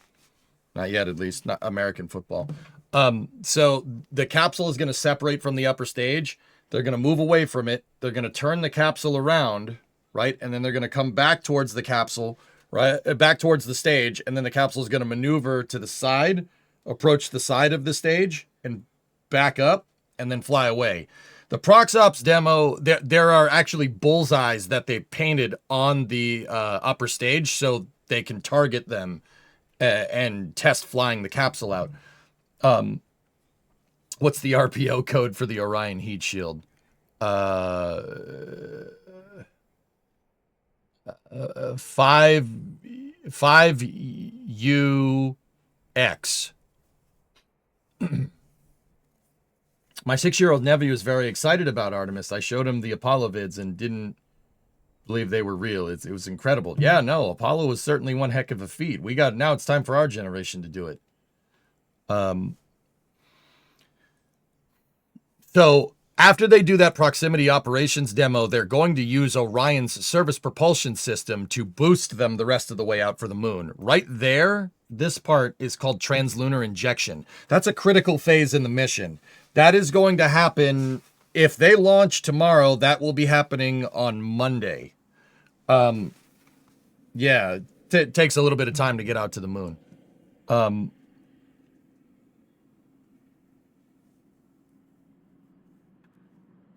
not sure we'll let him watch any launch live, if you know what I mean. Harmless, are you implying that you don't want him to see the rocket explode? NASA broadcasts on a 30-second delay for that exact reason. Don't deprive your kid who's interested in space flight that because you're worried about seeing something bad. NASA will cut the stream. They always do that. There are many Apollo era photos of the lit far side. Okay, that's great. Boreal, I don't know what you want me to do with this information. Like, so from there, they'll do translunar injection, and then they'll shoot around the moon. And they're not going to orbit around the moon. They're going to use lunar gravity to shoot themselves back towards Earth. This is called a free return trajectory. It's where you basically surf the moon's gravitational pull to change what's called an ejection angle. Ejection angle is what happens when is the angle of your escape velocity trajectory. So basically when you're moving fast enough to break the moon's gravitational pull, which is not hard. It's 1/6 Earth's gravitational pull. It's much easier to get away from it than it is from Earth. You need a much bigger rocket to get away from Earth, like SLS. When they're out on the moon, they only need something as small as Orion, right? I mean, even Orion's surface propulsion system. There's going to be a bunch of course trajectories to dial in there to a precise course correction maneuvers to dial into precise trajectory. But yeah, they're just surfing the gravity wells you surf the gravity well of the moon to get your ejection angle to point back towards Earth. From there, Orion will come back down and splash down off the west coast of the United States.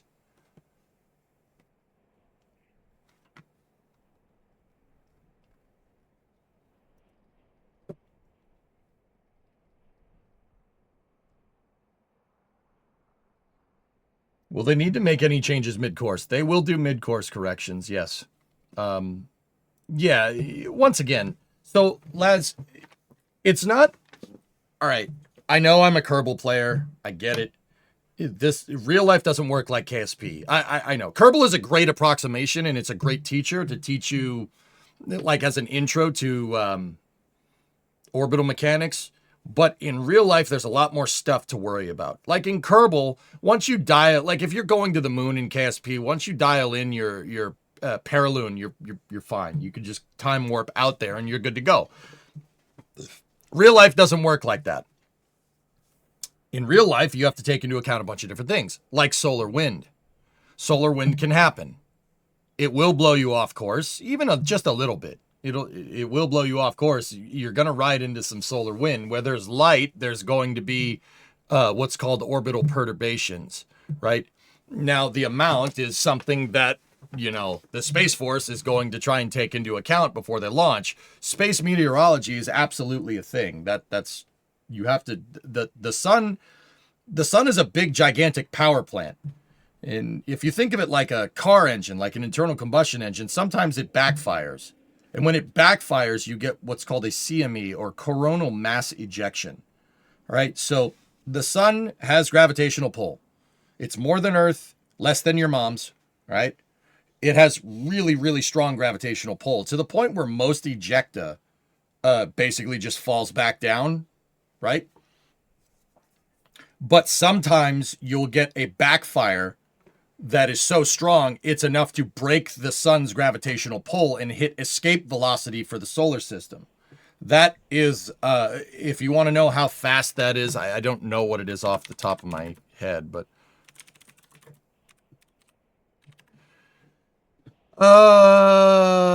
94,000 miles an hour, or 151,500 kilometers an hour, or 42.1 kilometers a second. Yeah, sometimes the sun backfires so hard it's shooting out exhaust. I like to call it exhaust fumes, right? At 42 kilometers a second. That resulting exhaust cloud, so to speak, is solar wind. Basically, the sun's a big power plant. It has exhaust. Sometimes that exhaust gets a little spicy. Sometimes it blows out in different directions. Sometimes that comes towards Earth. Solar wind has blown up Starlink satellites. Well, not blown up Starlink satellites. Solar wind has deorbited Starlink satellites before. It's happened. SpaceX chose to launch into a high solar activity window and lost an entire fleet of Starlink satellites a couple of years ago because of solar wind. So you got solar wind that's perturbing your trajectory on the way out to the moon. You also have the Earth's precession. The Earth is this giant, it's an oblate spheroid. That's what everybody likes to call it, but everybody doesn't know why it's an oblate spheroid. The Earth is a giant churning and bubbling iron nickel molten jello mold. There's always room for jello. And where we are is floating on the cool crust of that molten nickel iron core, right? Because of this, Earth's center of gravity kind of shifts around. It's not at the exact geometric center of the Earth, meaning that if you took the geographic North Pole and the geographic South Pole and you drew a line, like you cut Earth in half and drew a line right there, like a side view of Earth, like you cut it in half like a cake.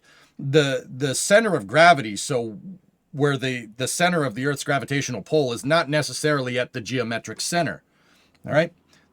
This results in Earth kind of weeble wobbling around. That's why the Earth has this 21-degree axial tilt, and it kind of just weeble wobbles around through space like this. Think like if you had a top and you spin the top and the top's doing this, that. But there's nothing to stop it, so it just keeps weeble wobbling around. That resulting force is called orbital precession. Precession is a perturbing force on spacecraft. Now, think about it like this. You want to get your trajectory right? The Earth has precession, and so does the Moon. So as the Earth spins, it's constantly pulling your spacecraft in one direction or the other. And as you get closer to the Moon starts doing that. The Moon starts pulling you in and pushing you away and pulling you in and pushing you away. That on top of solar wind, which can blow the spacecraft in any direction, like it depends on where the wind's coming from, can really screw you up, lads. That's why they do course corrections. That's why you have to. You don't have to do that in KSP. That doesn't matter. You don't have any of those forces in KSP unless you download mods.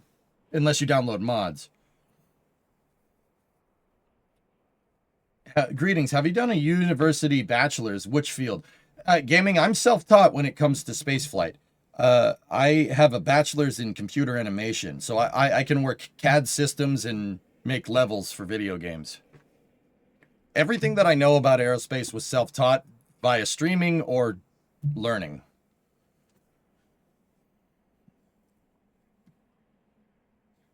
Do kids these days even have tops or play with tops? Yeah, Lord Gugu, maybe I should work on that one. Well, here's an idea. Maybe get a top and then do it and then show that thing, right? I guess my question is, if all engines fail after TLI burn, will they be coming back safe? You don't need your service propulsion system to do your course corrections. Orion has a ton of redundant thrusters on it, Laz, for this exact reason. So what I like, a lot of people wonder, like, why the heck do we have the Orion capsule when we have something like Dragon? Why do we have it when we have something like Starliner? Okay, let's be real. No one says that, but you get the idea. They say it about Dragon, but not... let's be real. No one says that. So let me find a picture of Orion, the Orion capsule, like on orbit here.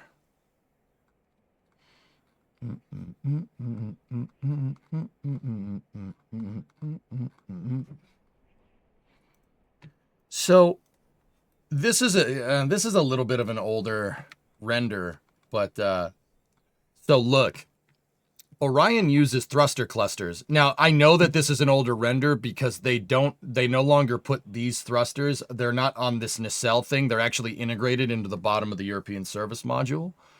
But they do have redundant sets of thrusters. Every thruster that points at an axis has a redundant thruster, just in case, right? You never want this. You never want to have a problem here. And then if your service propulsion system down here, the main engine, your SPS, if that fails, all of your backwards facing thrusters, so 2, 4, 6, and then 8, can supplement that thrust. If those fail, you have your rendezvous proximity operations thrusters here, 2, 4, 6, and 8, that can propel you from there. All of these thrusters have more or less the same specific impulse. It varies a little bit between thruster size. Long story short, if your thrusters fail but you still have the fuel, there's tertiary redundancy here, triple redundancy, just in case. The Orion is a deep space capsule, guys. It is the first capsule that, and yeah, this is a super old render of it. That's Orion CEV with the circular solar panels. Orion nowadays doesn't look like that. It has 4 rectangular solar panels.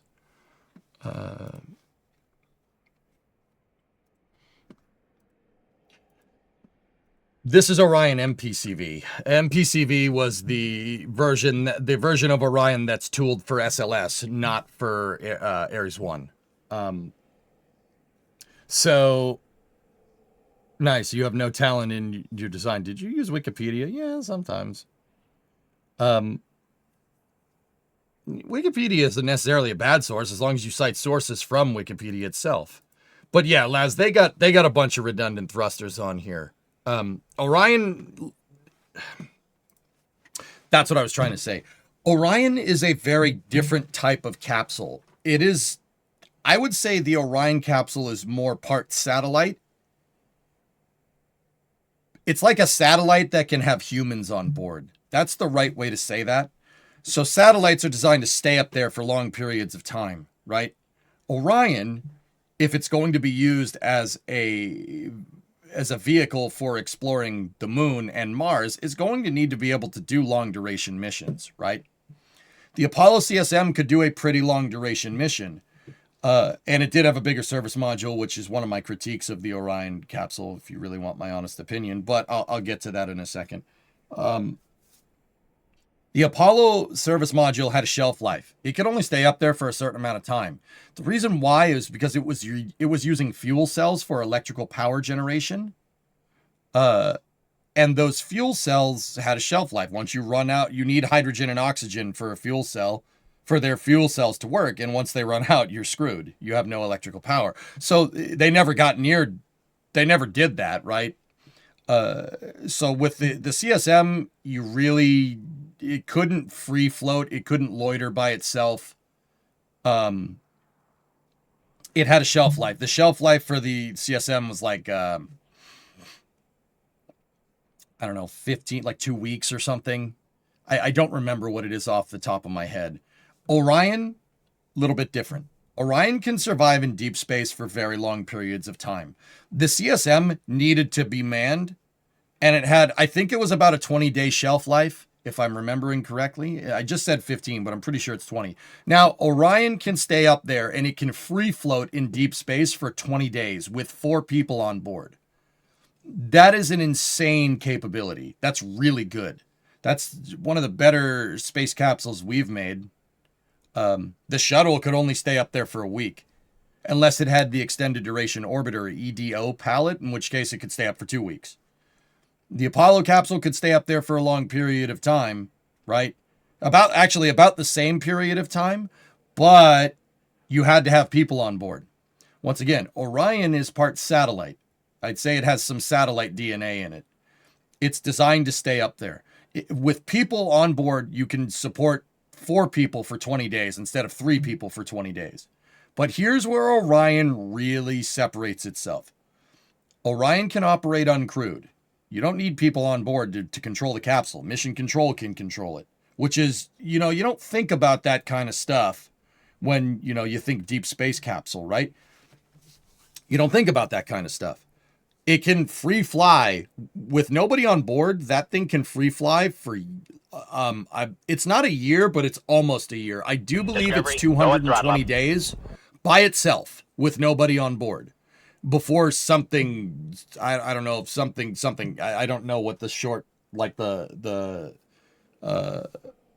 don't know what the consumable is that'll run out. But so Orion is really designed, guys, to get you out to the moon, separate, have it just stay there, right? And then you go down to the surface. Or conversely, it's designed to go to Mars and stay in Martian orbit by itself for long periods of time before you need it and before you need to get home. And that's really the reason why the Orion capsule ends up being so ridiculously big and so heavy and so expensive.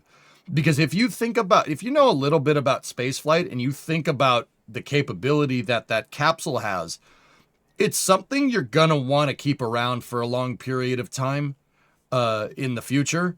At the very least, to be used as a lifeboat, for bigger transfer vehicles. Like, I'm not saying we should take a Starship and put an Orion in its payload bay and send that out to Mars for our first Martian flights, but that probably would be a good idea. Just in case something goes wrong with the Starship, you could jump in the Orion and get away. Hey, Mandalore Jack, 64-month resub. Are the engines drawing from the same fuel tanks? Yes. It's derived from the European ATV, so yes, they are. So, long story short, Orion is designed really for deep space exploration. That's really what that capsule is built for. Now, that does bite you a little bit if you're exploring the moon. Orion because it's so heavy, because it carries all these amenities to be able to support a Martian mission architecture, right? And maybe deep space exploration in architecture. It does have an Achilles heel. The Achilles heel is the service module. The service module with the Orion attached to it, because Orion has all this stuff on it, gives you about 1.5 kilometers a second delta V. That's not a lot. That does come back to bite you if you are... that does come back to bite you if you're trying to explore the moon. The reason why is, well, it can't circularize in low lunar orbit. It does not have the fuel to do that. Is that dumb? Yes, that's dumb. I don't like that. I don't think that that's a good idea. I never thought that that was a good idea. So because they built out, when NASA originally we had the current version of Orion, the multi-purpose crewed vehicle. Multi-purpose is right in the name. It's designed for exploring the moon and Mars. The thing about that is that if you make a capsule that's designed to do both of those things, it's going to be okay at doing both of those things, and it's not really going to be the best.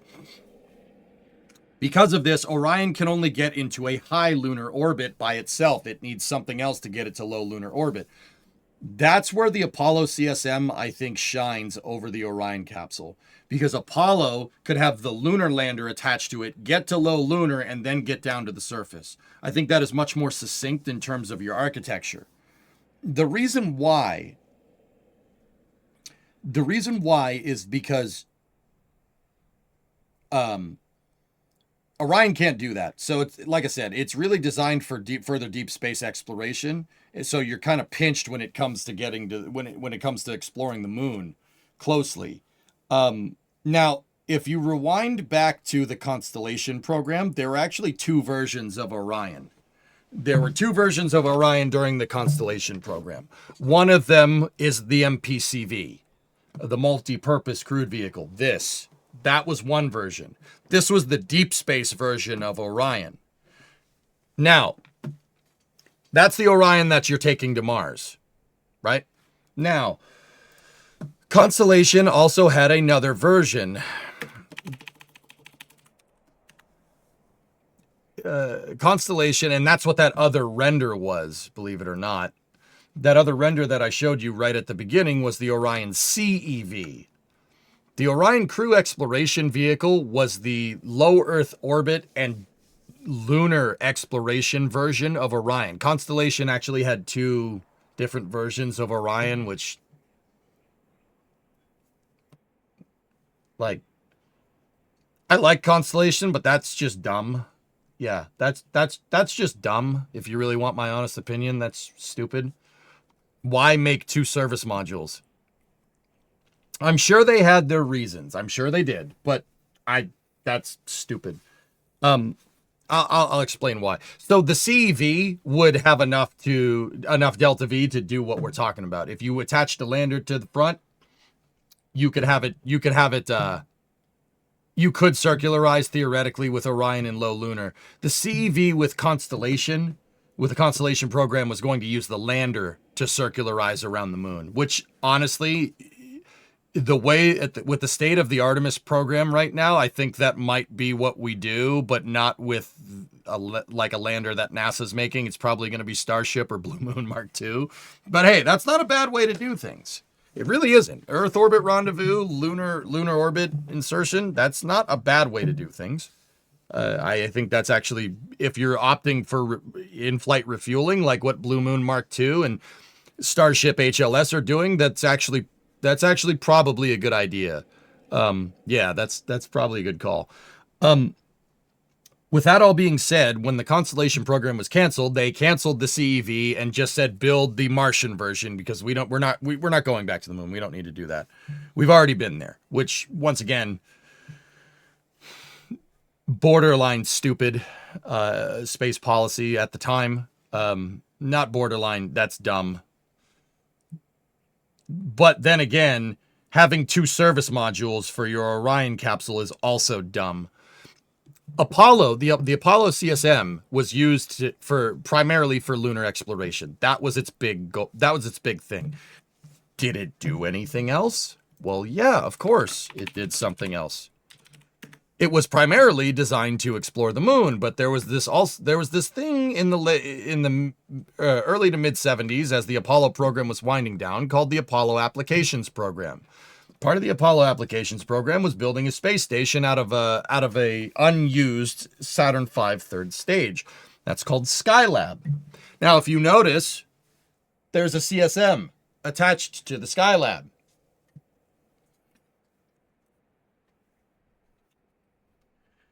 Do you know what their solution was to make a low Earth orbit capable version of the CSM?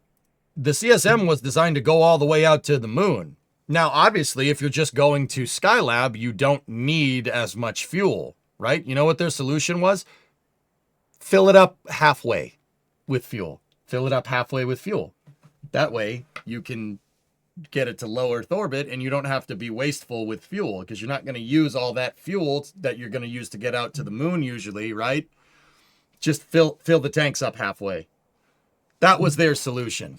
And that is one of my big criticisms of the Constellation program. Why are you developing 2 service modules when you can just develop one that does everything and just fill the thing up halfway if you need to send it somewhere where the delta V isn't required? Fill it up halfway. Really, like why make 2? That's the dumbest thing I've ever heard.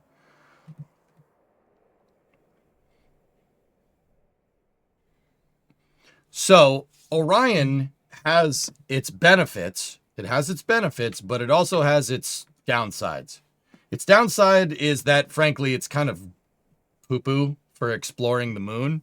It's much better suited for exploring the asteroid belt, exploring Mars, exploring Venus, which could pay dividends in the long run.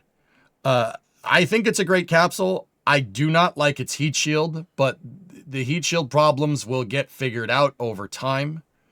Hopefully not the hard way. But once again, I don't like tempting the space gods, as Amit said yesterday in the press conference, so no bad vibes. So was rectilinear halo orbit scrubbed from the Artemis mission profile entirely because of Jared's new vision for Artemis? Give me 1 second. I have that answer.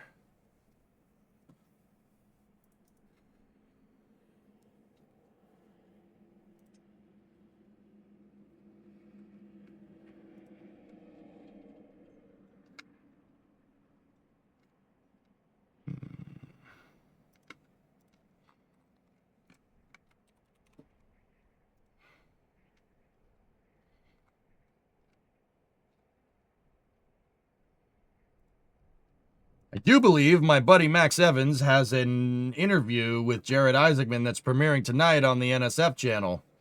And I'm pretty dang sure he talked about something like this, so... We can be above the moon, looking down, or we can be on the moon. You decide what is more important. I can tell you from my professional opinion where we'd be. I think we'd rather be on the surface where a lot of the learning is going to take place, where we can interact with the regolith, do things like in situ resource manufacturing, build the skills, test the technology, the capabilities we're going to need someday if we actually go to Mars and want to bring our astronauts home to talk about it. And I think generally people get pretty aligned around that point rather quickly, especially knowing that It's not like you're just going to be on Gateway looking down. You're going to probably be looking down on another country's astronauts, and I think that, I think that got everybody properly motivated. Does that answer that question sufficiently? I'm pretty.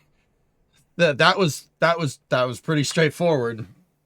Yeah, NSF got it. My buddy Max got an interview with Jared Isaacman. It's coming up on the NSF channel later tonight, dude. Yeah, I think that you know what? I agree with Jared Isaacman there. I really do. Gateway, guys, to be very clear, Gateway, which for the people that don't know, is a high lunar orbit orbiting space station. If you were here for the conversation I was just talking about with Orion's service module, Gateway is a station that Orion can get to with its kind of cut down European service module. I mean cut down in terms of Delta V performance. I don't mean cut down as in the Europeans do a bad job. They do a fantastic job. The service module is exactly what was ordered to a T. Freaking Germans made the damn thing, okay? It's not going to be wrong, okay? Like, let's be real. There's not going to be an issue with it. Like, the Germans made it. They are very, very incessant and very particular about engineering. It's not going to break. In fact, on Artemis 1, the thing performed fantastic. Like literally no problems, which is fantastic. Not just Germans. It's made in Bremen, Germany by Airbus, so it's mostly Germans. That's very simplistic. Yeah, I know. So are you. I'm just messing. You're a good sport. Come on. So because Orion has that cut down service module that's designed more particularly for longer deep space exploration, they came up with the idea of making the Gateway as an intermediary station that it can go to, right? You leave it there and then you go down to the surface. The trouble with that is that you need a much bigger lander, a much more complicated landing solution in the past.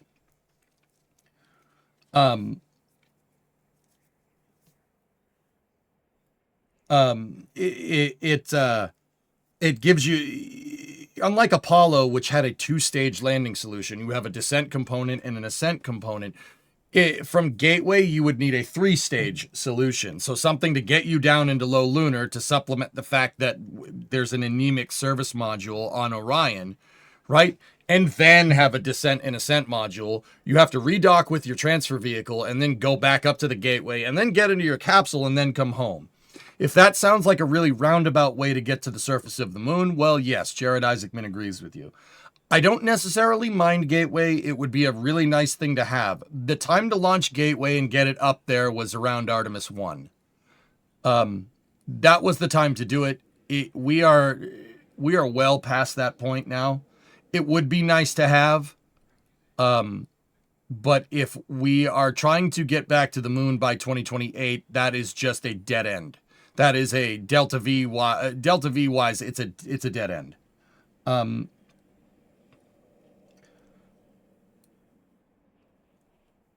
Joey B's beam about Gateway was fantastic. Yeah, David, yeah, right, yeah, it was. You also don't need 2 aircraft types for your airline to fly from Boston to New York or from Boston to Miami. That's right, Livin. Yeah, you got it.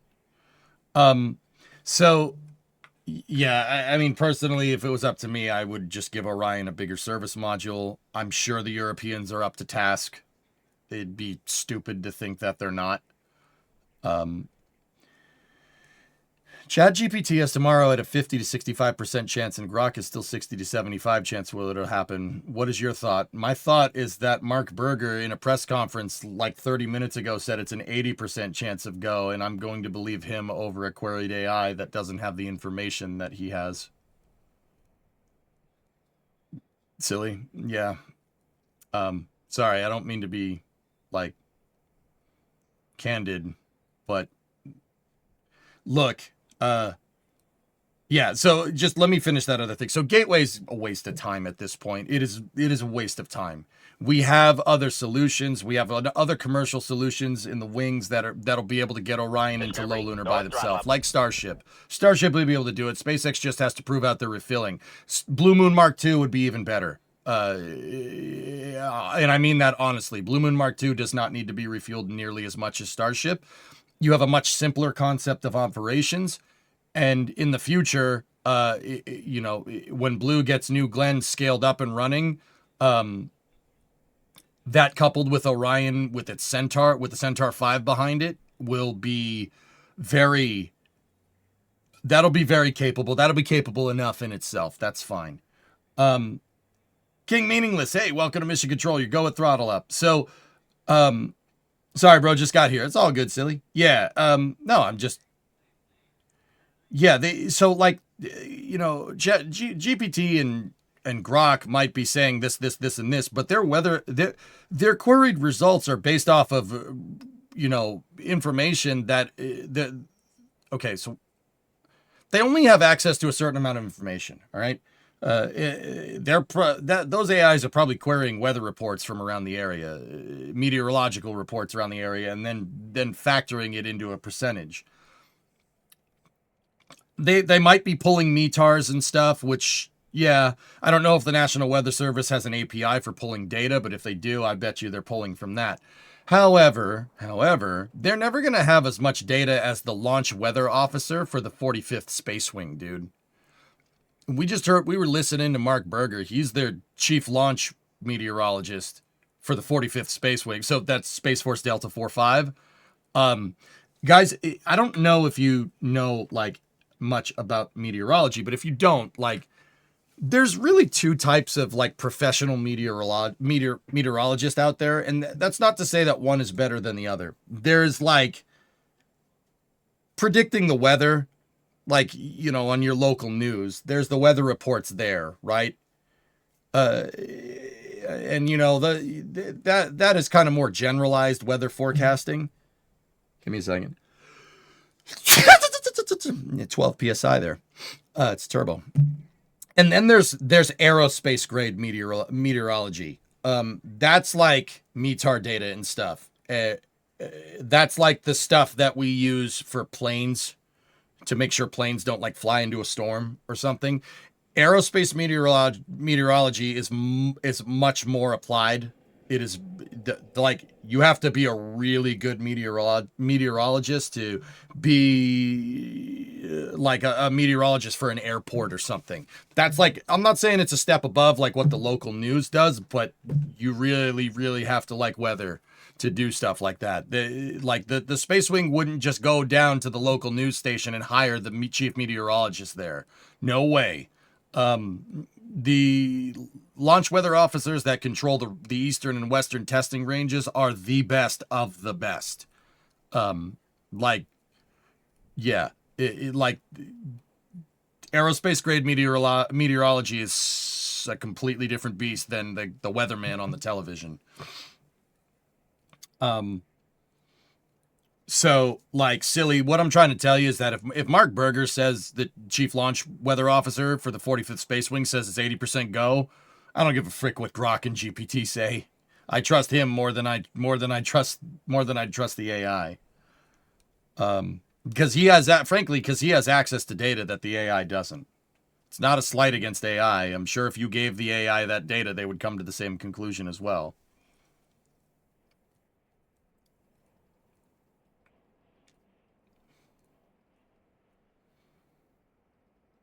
So just to be clear, the plan now for Artemis 4 is to meet the lander in low lunar before docking and crew transfer for landing. No. It's meet the lander in low lunar. I am not 100% sure what the Artemis 4 and 5 concept of operations look like, Lazarus. I'm not sure they even have them fleshed out at this point, if I'm going to be 100% honest with you.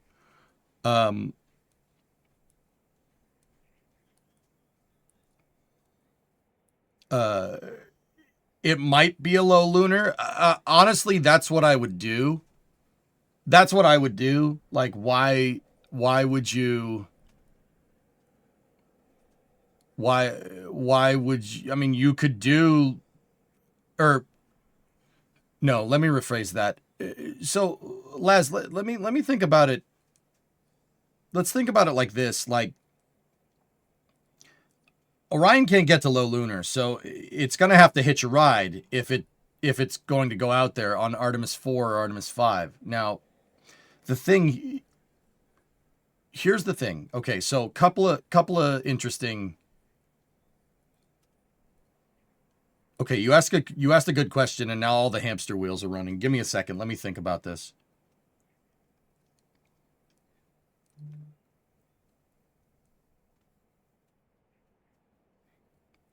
All right, so Orion, like any other capsule, is constricted by how much life support you have on it. The life support on board forces a high energy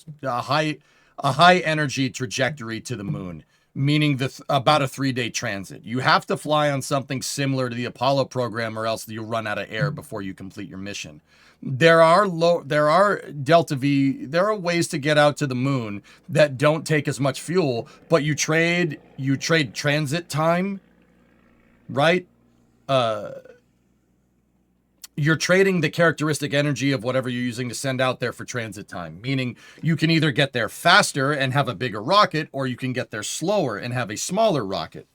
But because environmental control and life support systems, the life support will only last a certain amount of time, you're really constricted to a certain type of architecture. So, Laz, this is what I mean about I don't think they have the concept of operations truly fleshed out yet for those missions, which the people that are critics of Jared Isaacman's new ramped up schedule plan for SLS, I don't blame them, because there's some kind of glaring holes in the design here. So let's talk about it, right? This is a good thing to talk about. Let's talk about it. How do you do this? So for Artemis 4, you have either an ICPS on top or the Centaur 5. Both of those are liquid hydrogen and liquid oxygen stages. They have a shelf life. The propellants on board have a shelf life, so they can't, neither of them, unless they have some type of what's called boil-off mitigation, which is basically taking your rocket and putting it inside of a koozie so the propellants don't evaporate, would be able to do a translunar injection, what's called TLI for now, to acronym it. TLI is the plain English way of saying shoot the moon. Go accelerate fast enough so you can transit out to the moon. We know that has to be a high energy insertion, so a 3-day transit. So very, very high characteristic energy from that burn, right? Centaur and the ICPS can do it. Orion can't circularize in low lunar. So either they're going to rendezvous with Blue Moon Mark II and Starship HLS in a rectilinear halo orbit, and then the lander's going to go down to the moon, which I don't think they're going to do that. The reason why is because with that high lunar orbit, you only overfly the landing site like once every couple of days. Once every 9 Earth days is when, in that high orbit, is when Orion is over where you want to land. We want to land at the South Pole, right? So I think I've always said that from a safety perspective, that's dumb. That's really stupid. Orion not being able to get to low lunar is a glaring problem if you want to sustainably explore the moon. I've been saying that for years, Laz. You've probably heard me say it many times. So Centaur has like a 2-week loiter time, good enough for Artemis 4 and 5. The ACES Centaur could loiter for like 6 months. Does it, Drew? Does it have a 2-week loiter time? I was under the assumption that it's only for like 12 hours at best.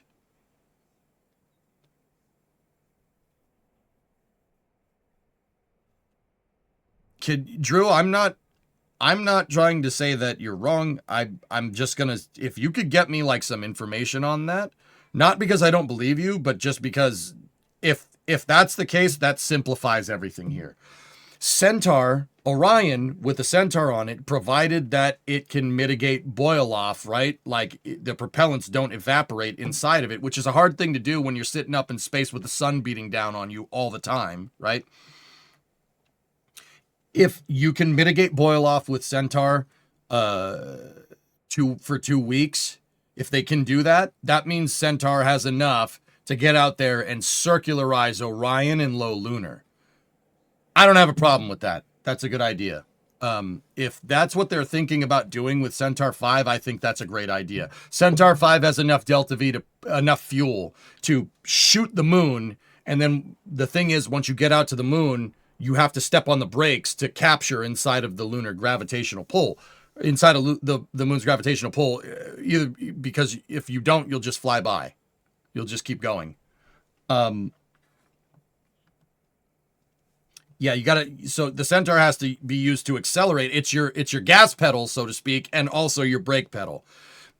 If the Centaur has a 2-week loiter time, meaning 2 weeks of boil-off mitigation out of the box, which I wasn't aware that was a thing. If it does have that, Centaur can circularize it around the moon, and they can rendezvous with the lander waiting and then go down to the surface.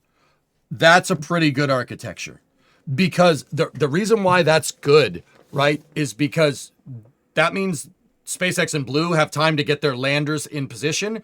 You're not constrained. You're not constrained by Starship being refueled a bunch of times. If SpaceX can put a fully fueled HLS out there, it provided it uses the fuel to get all the way out there, and Starship has boil-off capability built in from, like, out of the box. Yeah, that's a pretty nice consolidated architecture. I actually like that. That'd work for Artemis 4. That'd work. And it would work for 5. Swap out HLS for Blue Moon Mark II. That'd work just fine. How do you think Blue Origin will handle the hatch for their lander, as I don't think the EVA suits will fit through the IDA, and they're showing docking on the side of the hatch within a hatch? Andrew, the way I like to think about that, dude, sorry if this comes off as kind of a non-answer. The way I like to think about that is, if you spotted that idea right now, and I spotted that idea right now, there's no way Blue doesn't know about it. There's no way. They'll probably design their airlock to be able to have the suits go in and out of it, dude.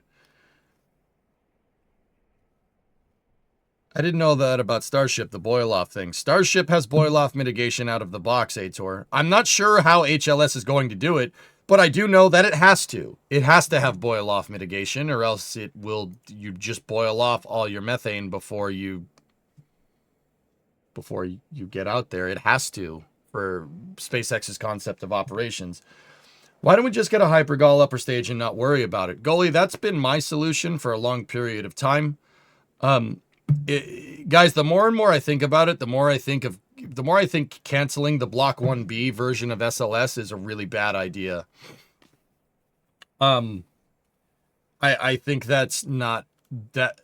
I like Jared Isaacman. I like everything that he's doing. I like that he wants to up the launch cadence. I think that's a good idea. We should have made the push to do it with the EUS instead of Centaur 5.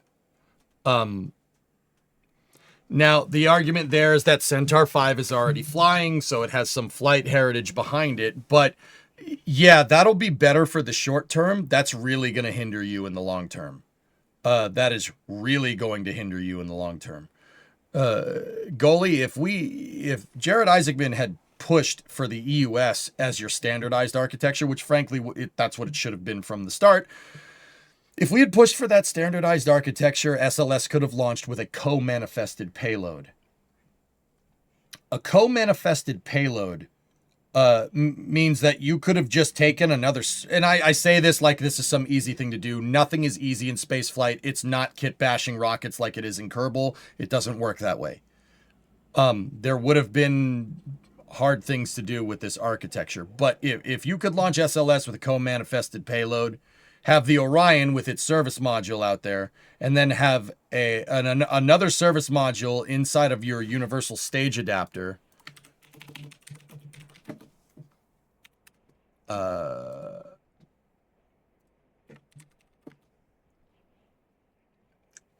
So the exploration upper stage was supposed to fly with a stage adapter called the USA, the Universal Stage Adapter. This is no longer a thing. I don't think that's particularly a good idea, but whatever. Long story short, you could carry a lander in here. Carry a lander that's just this Orion service module, straight up. Orion service module with some landing legs and a crew tank at the top.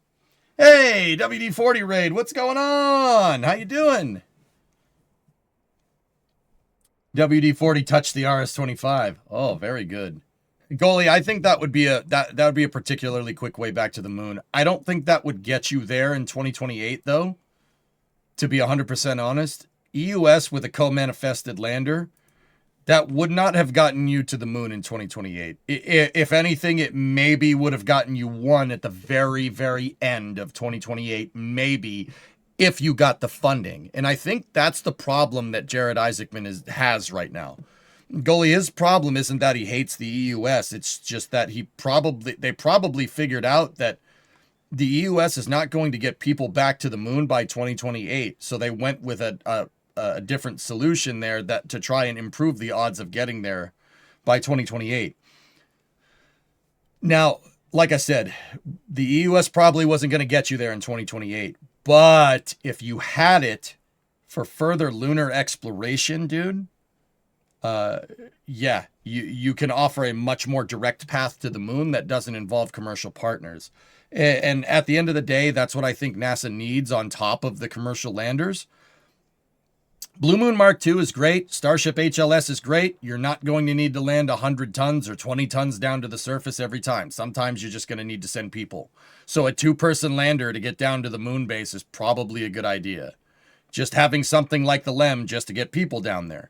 Once you move into your house, you don't need the damn moving truck anymore. You just need your car, right?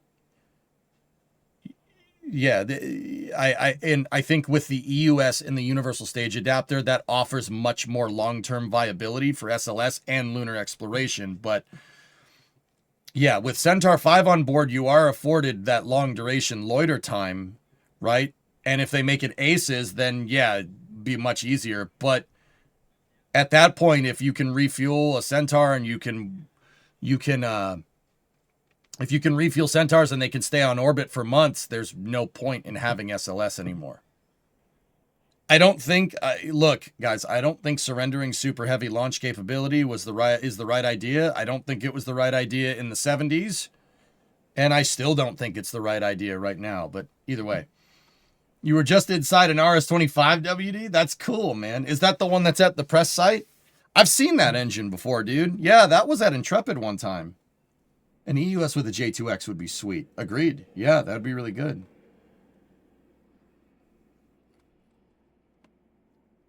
How much better is Centaur compared to the ICPS actually, Delta V wise?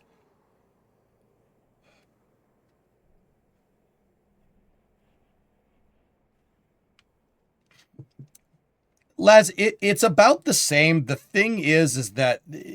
So there's characteristic energy and then there's Delta V. C3 is a little bit different. And then there's also thrust to weight. What the Centaur has going for it is that it has 2 RL10s on it instead of 1.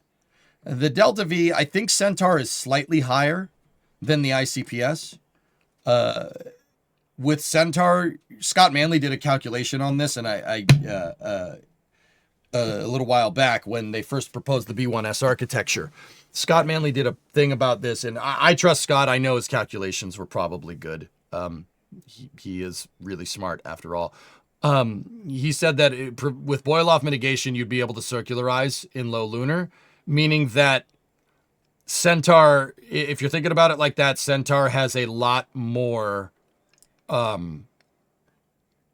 It has an order of magnitude more Delta V than the ICPS. Also, it has the thrust to weight ratio to pull it off because you have 2 RL10s instead of 1.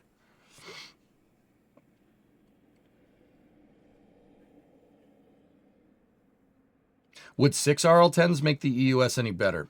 No. Pigzig, here's where I'm at with the EUS. Do I like it? No. I think it's a terrible design. It's another compromise, just like Gateway is a compromise to make up for the fact that Orion has a crappy service module because it's designed to do other things than going to the moon, and we're using it to go to the moon, which means we have to make a compromise on top of a compromise on top of a compromise. The EUS was there. The EUS is there with its 4 RL-10s to make up for the fact that NASA didn't have the money to, or perceived they didn't have the money to build a high energy upper stage engine, the J2X. They basically built the ICPS taking into account that they wouldn't have to engineer a new motor for it. So it's built around 4 RL-10s. Well, guess what, guys? Here's the thing. The original version of the Saturn I upper stage, the S4, had 6 RL-10s in it. It had 6 RL-10A3s in it, if I'm remembering correctly. I could be wrong. I'm sure you guys somebody will Google it now and tell me in 30 seconds. But it had 6 RL-10s, and honestly, the idea was that the Saturn I second stage would end up being the Saturn V's third stage. That did happen, but it didn't happen in the way that you think. NASA Raptorside chat with Chris. Yeah, baby. That's over on the NSF channel if you want to go listen to that. They really quickly figured out that having 6 RL-10s on there is a waste of time. Yeah, you have the Delta V. You have insane amounts of Delta V with an RL-10, but at the same time, you have a stage with extremely low thrust-to-weight ratio. That low thrust-to-weight ratio means that you're not going to be able to transit to the moon before your life support runs out. Funny, it's the exact same problem. That's weird. It's almost like we didn't learn. Yeah, that's what happens when politicians denote your spaceflight architecture. But I just on a quick side note, I think it's, everybody knows that Congress basically mandated SLS and they said that SLS needed to be used. They did that how it was working up until that point is that NASA designed the architecture and Congress signed off on the bills. When somebody tried to pull the rug on NASA's entire national space program and tried to farm it all out to commercial, Congress freaked out and signed architecture into law that NASA had to abide by. This is what happens when you don't take spaceflight seriously as a national priority. You let bureaucrats design it. That's what we've been doing for the last 15 years. If you have a problem with that, yeah, you should. You should have a problem with that. But that's another story. So the EUS is basically made out of parts that were more or less available. RL-10s, the propulsion is always the high ticket item here. Sorry, the camera's a little bit tilted. Give me one moment. Let me just center this damn thing. Come on now. The EUS is basically made out of spare components. Now, Apollo, going back to Apollo with the S4B, with the S4, they decided that it wasn't a good idea. So they opted to take a second stage engine and redesign the second stage into the S4B. And the S4B is what took us out to the moon. The Saturn V S4B doesn't have 6 RL-10s. 6 RL-10s make about 100 kilonewtons of thrust a pop. I think it's 4,300 pounds of thrust per, I think. I'd have to go look. It's 100 kilonewtons a pop. So you got 600 kilonewtons behind the stage. With the S4B, it's bigger and you have a more powerful engine that makes 1,000 kilonewtons of thrust. So 1 meganewton of thrust. That is what you need to push people out to the moon reliably. And on time before, so they can get out to the moon, do their thing, and then come back before they run out of oxygen. So, yeah, the EUS is there as a compromise because we had a really nice upper stage for our heavy lift rocket called the Earth Departure Stage. But that went the way of the dodo when we decided that Constellation was too complicated. There is some merit to that point here, but also there's a render of the Earth Departure Stage with a J2X, a modern version of the same engine that we were using during Apollo, with the Altair lander and the Orion CEV. That's the crew exploration vehicle, the one with the bigger service module. Yeah, that's what we would have used to explore the moon with Constellation. Are we go for tomorrow? Weather is 80% go. Launch team is polling no issues per the last press conference, Bill. So Pigzig, would 6 RL-10s make the EUS any better? No. maybe a little bit, but it's still circumventing the issue that Apollo basically made the blueprint for how to explore the moon, and we decided we wanted to do everything but that for some dumb reason. Seriously, it's like it's almost like Apollo carries this stigma of being so expensive. So if we even try to make our spaceflight architecture like that, it's like, it seems like it's been a foregone conclusion that that's going to be expensive, that's a really stupid way of looking at things. The reality of the situation, guys, is that anything that we do to get out to the moon at this point is going to be expensive. The reason why is because you can't finance against physics. In order to get out to the moon, your rocket needs to have about 15 kilometers a second delta V. There's no way to get around this problem. You need to be able to accelerate to 15 kilometers a second with the vehicle. If you can't do that, you're not getting near the moon. Period. Full stop. Engineering something like that, that's designed to propel humans to 15 kilometers a second, is not easy. There's no inexpensive way to go about this problem. It's always going to be expensive, no matter what you design. No matter what some politician thinks that we can do it for less. No, you can't. You can't.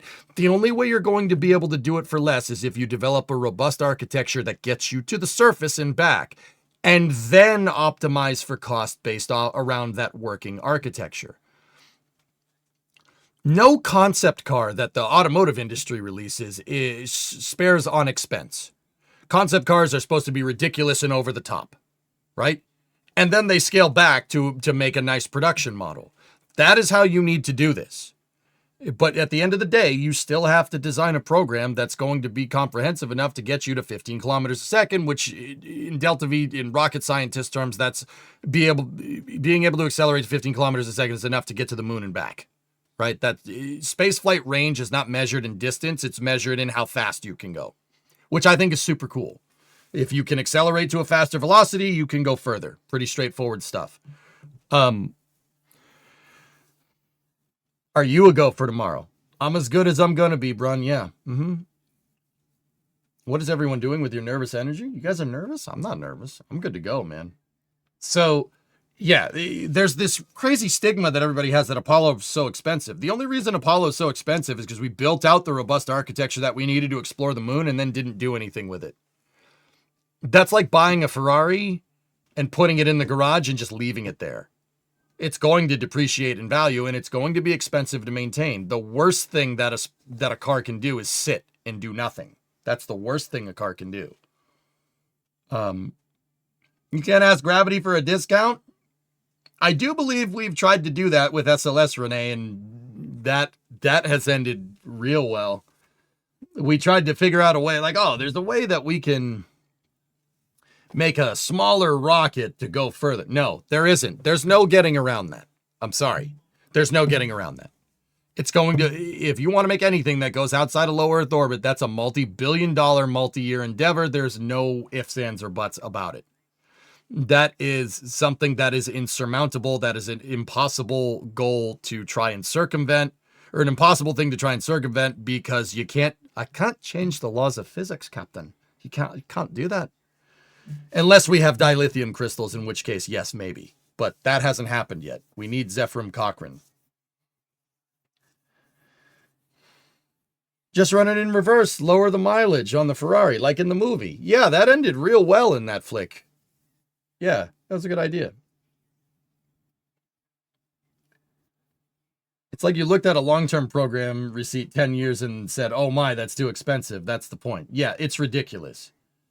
It's ridiculous. We keep trying to think like, oh, well, we went to the moon with Apollo, and that wasn't the right way to do things. That was too expensive.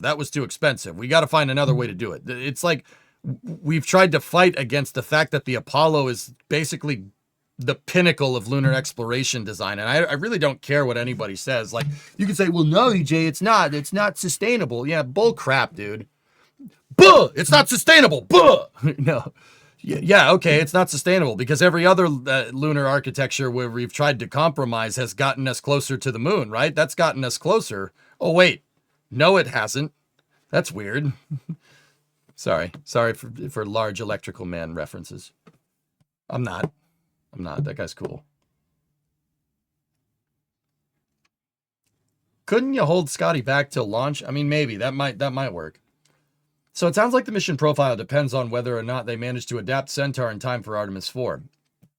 See, Laz, that's always kind of been, that's been my big thing with Jared Isaacman's plan. Not that I'm trying to second guess him or Ahmed or anybody else. I'm sure their plan is very well thought out. I'm sure they put some thought into this. Honestly, for the time it's going to take for them to standardize Centaur, why not just push through with the EUS? Centaur is a less expensive solution because it's flight proven, and that will get you a quicker cadence in the short term. Right? What happens after Artemis 5? Now you have SLS with a Centaur on top. Do you just keep doing that over and over again? That's fine. I don't have a problem with that. I don't have a problem with them just utilizing Centaur 5 for maybe on top of SLS for like the next 20 years. I'm cool with that. You know, or the next 10 years, 2 launches a year. So 20 flights over the next 10 years with the B1S architecture. I'd be cool with that. But that's not what they're doing. Dr. Lori Glaze, who's the Interim Associate Administrator for Exploration Systems Development, Mission Directorate, she basically runs the Artemis program, de facto runs the Artemis program from the engineering side of things. She said that they're going to look for commercial solutions past Artemis 5, which is... What does that mean? Commercial solutions? So that means not SLS. Which, yeah, okay. I'm not sure there is a commercial solution post 2028. They're still going to have to re-engineer the thing to work with SLS, though. This isn't Legos. Well, yes, of course, Hellfish. That's what I'm saying. The benefit here is that you have the ICPS and Centaur 5 and Orion all have avionics commonality, which is... That's good. Exactly. Just do the EUS. Yeah, like I said, this architecture is good for the short term, and it will definitely get you closer to the moon in 2028. Whether the commercial landers are going to be there in time is... I don't know. I trust that SpaceX could get it done. I trust that Blue Moon can get it done, to be 100% honest with you. Actually, I'll be... well, if I'm going to be really honest, I'm not sure Blue can get that done in time. Their original timeline for Artemis 4 was like in 2029. Now they need a demo for Blue Moon Mark II in 2027 potentially, and then a landing in 2028. That is drastically scaling up your timeline. SpaceX already had a timeline for the Artemis 3 mission, which was supposed to be 2028. So we'll see if Blue can scale. It's going to take them some time. At least SpaceX is not scaling nearly as much as Blue needs to. Scaling down their timeline to be quicker. And that's not a slight against Blue. It's just when something takes 5 years and they say, oh, get it done in 2 years, that's all right. Okay. Like, but even then, guys, post Artemis 5, what does our lunar architecture look like? What are we gonna do? What are we gonna do? Are we gonna put Orion on Vulcan? Gonna put Orion on New Glenn? Do we really think that those vehicles will be ready by then? Do we think ULA is just gonna pursue a human rating for Vulcan out of the blue because NASA needs it? No, they're going to ask NASA for money to do this, to human rate Vulcan. They're gonna ask them for money. So now you got to spend money human rating an entire another launch vehicle when you just could have used the EUS at this point. That's what I mean. I don't mind the Block 1S standardized architecture. I think that's a good idea. If the EUS is going to take some time, but not having the SLS have the ability to co-manifest payloads, basically the bigger version of SLS is going to screw us in the long term. Best case scenario, we get a lunar landing, maybe 2 in 2028, but I'd be very curious as to what Rook has up his sleeve. Jared Isaacman has up his sleeve for post Artemis 5 launch operations for exploring this moon base and getting people to it. They laid out a pretty dang good plan in Ignition about getting everything but people to the surface. You know, lunar rovers, solar panels, battery banks, HAB modules, terrain grading vehicles, construction equipment. All right, what about people now? How's that going to work? Are we just going to keep using HLS and SLD? Like, probably off topic, but have you gone to see Hail Mary? I have, Glavik. It's one of the best sci-fi movies I've ever seen. It's in my top 20 movies all time. No spoilers. Don't say anything about it. Some people still haven't seen it.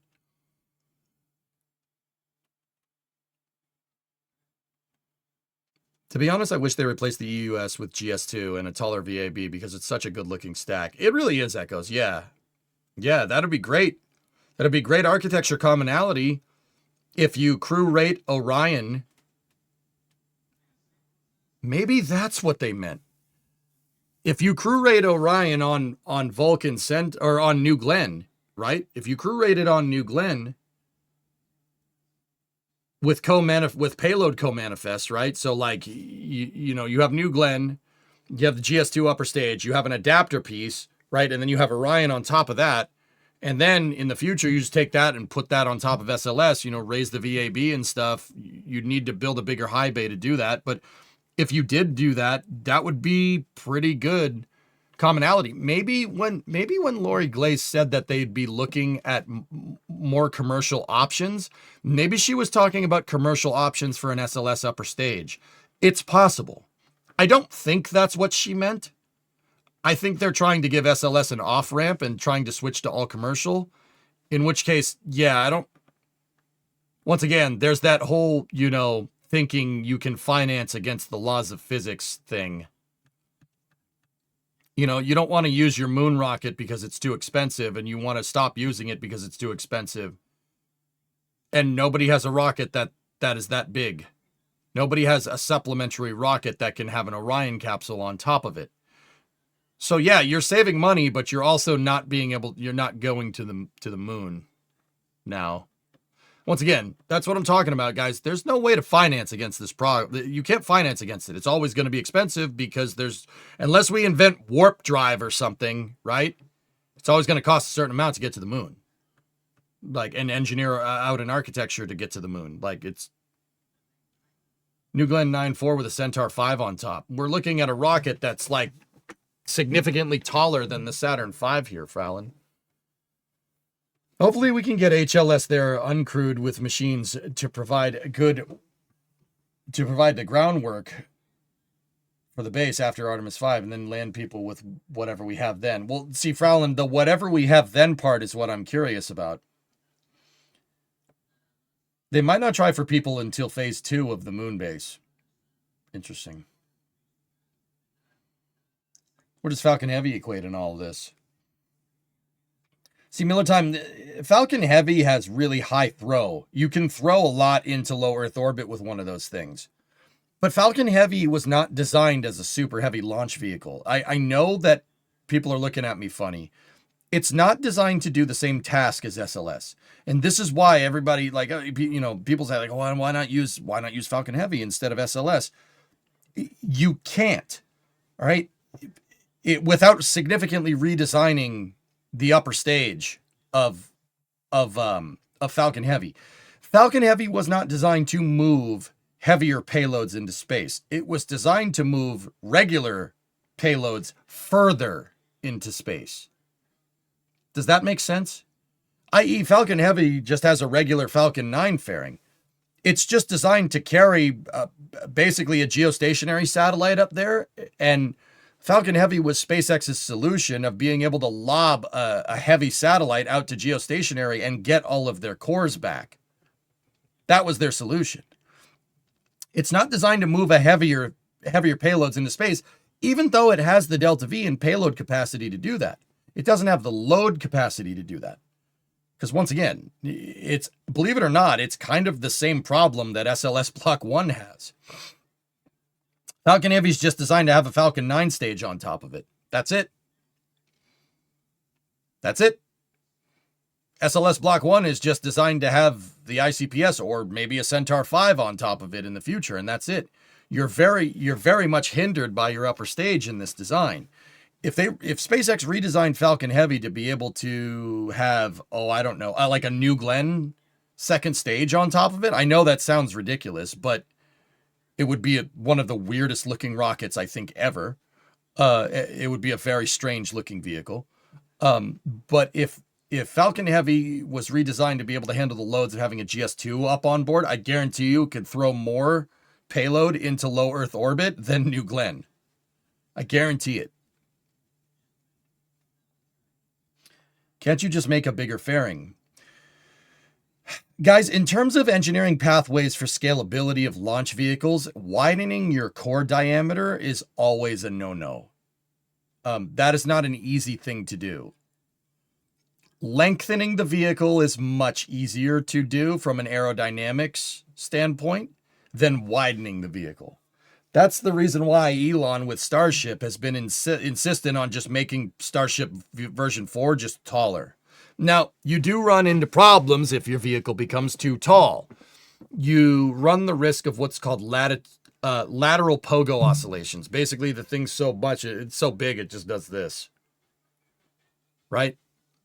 There's a point where you can only make the thing so tall before you have to make it wider to be able to support it so it doesn't do this on the way up. Saturn V was close. Saturn V did have lateral pogo. It wasn't that bad. SLS has it too, for what it's worth, but it's not that big of a deal. Aero usually settles it down and kind of keeps everything fixed, and it loads up the vehicle. It keeps it nice and rigid-ish. No development will go into Falcon Heavy or Falcon 9 the next 10 years. It would drain power out of the Starship project. I'm well aware of this. But Fallon, that's why Falcon Heavy is for deep space exploration, it's kind of useless. I think people that say, well, why launch it on SLS? Just launch it on Falcon Heavy, really, really, really don't understand what they're talking about. That's like a quick Google search. You see, SLS can move 100 tons to LEO, Falcon Heavy can move 70. Well, why can't we just use that? It's cheaper. Well, because that's not designed to throw heavy payloads into space. It's designed to throw lighter payloads further into space. There's a big difference there.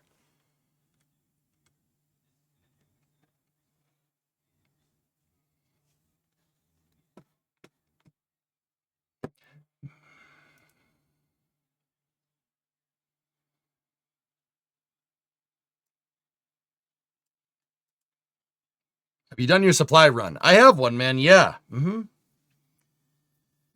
Empty Orion on New Glenn. Starship for tugging and Dragon for people to launch to LEO. So Driados, yeah, there's tons. There's 1,000 different ways to So Driados, there's 1,000 different ways to what our commercial architecture looks like. If they do get rid of SLS, right? There's 1,000 different ways that you could do this. You said launch an empty Orion on New Glenn, Starship for pushing it out to the moon, and Dragon to get people up there. So Driados, think about this for a second. You're launching an empty Orion, and then you're launching a Falcon 9 with Dragon on top of it to get people to the Orion to circumvent human raiding New Glenn, right? And then you deorbit Dragon, bring it back down, and then you launch Starship, refuel it a bunch of times, and, actually, presumably, let's say Starship's already refueled when you go to do this. Then have Orion dock to HLS, then shoot the whole thing out to the moon. With an SLS Block 1B, with a better upper stage, does that in one launch. Does all of that in one launch. Keep in mind, that's 10 to 12 Starship refueling flights, right? The HLS launch, a Falcon 9 launch, and an Orion launch off of 36 with New Glenn. So that is cumulatively 15 to 20 launches when SLS Block 1B with a better upper stage could just do it once. You could do it once. Do you see what I'm talking about? Even SLS, even at this point, dude, which is horribly inefficient, even SLS with just the Block 1S architecture, like Centaur 5 on top of it, that is still less complicated, despite having a much more complicated launch vehicle for launching people on.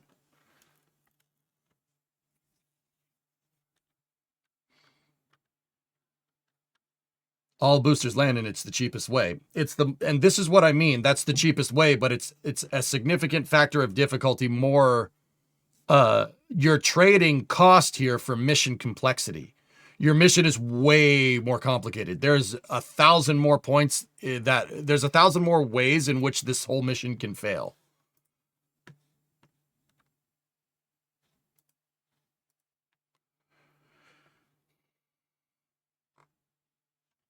See what I mean? You could do it in one shot. Yeah, that one shot on SLS would be more expensive. But Driados, personally, like if it's really up to me, personally, I'll pay the heavy cost of SLS if that means your mission architecture is way simpler. Heck, I would pay for a Saturn V because the mission architecture is so much less complicated that honestly, for shooting the moon, the price tag makes sense. Like, I'm sorry, guys. There's just no way of getting around this problem.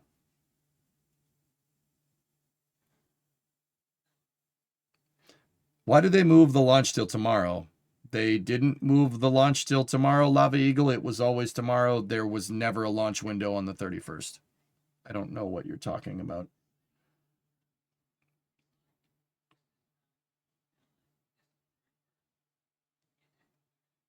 I noticed that there's a full moon today. Is that just a coincidence? Just a coincidence, dude. Lunar phasing has nothing to do with mission criteria for this visualize. It's really just more about getting this thing out to the moon and back. The state that the moon is in is, yeah, any like what phase the moon is in, et cetera, is just coincidence. You could just Crew Dragon True to put astronauts in Leo, let them dock with HLS Starship, transfer crew, and move a ferry Starship along with HLS to low lunar on the moon. HLS does its lunar mission, comes back to low lunar and docks with a ferry Starship, transfers the crew and moves back to Leo to low Earth orbit where the Crew Dragon takes the crew. Yeah, Jedi, think how many docking operations do you have in that? In what you just said? How many docking operations are in there? Okay, Crew Dragon to put astronauts in Leo. Dock with the HLS Starship. 1. Transfer crew. Move a ferry Starship along with HLS to the moon. 2. HLS does the moon mission. 3 for going down and coming back up. Comes back to low lunar and docks with a ferry. So that's the coming back up part. 4. Ferry Starship transfers the crew and moves back to low Earth orbit. 5. Where they re-rendezvous with Crew Dragon. 6. 6 rendezvous proximity operations between 3 different vehicles. Now think about Apollo. So what's Apollo? Launch. CSM separates, docks to LEM. 1. The whole thing separates. They circularize in low lunar. LEM separates. 2. Goes down to the surface, comes back up. 3. They undock, go back to Earth. 4. That's 4 between 2 vehicles. Do you see what I'm talking about here? And 4 over 2 vehicles in one launch. That is way simpler, dude. Look, guys, to be very fair, like I get the feeling that you guys think that I think that moving entirely to commercial is dumb. I don't think that it's dumb. I just don't think that this is the right time to do it. I think that Apollo taught you some very valuable lessons about the moon and how it should be explored. And I think it would be very wise to keep going where they left off with a similar architecture until something more favorable comes along. I do not think that something more favorable is going to be coming along in 2028. That's where I'm at. If you disagree with that, yeah, fair. Maybe.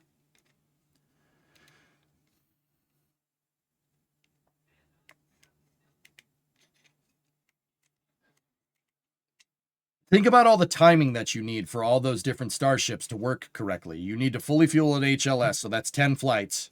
And that's me being generous. It's probably going to be more than 10. Now you have your Ferry Star ship. You probably don't need to refill that. It could probably do it by itself.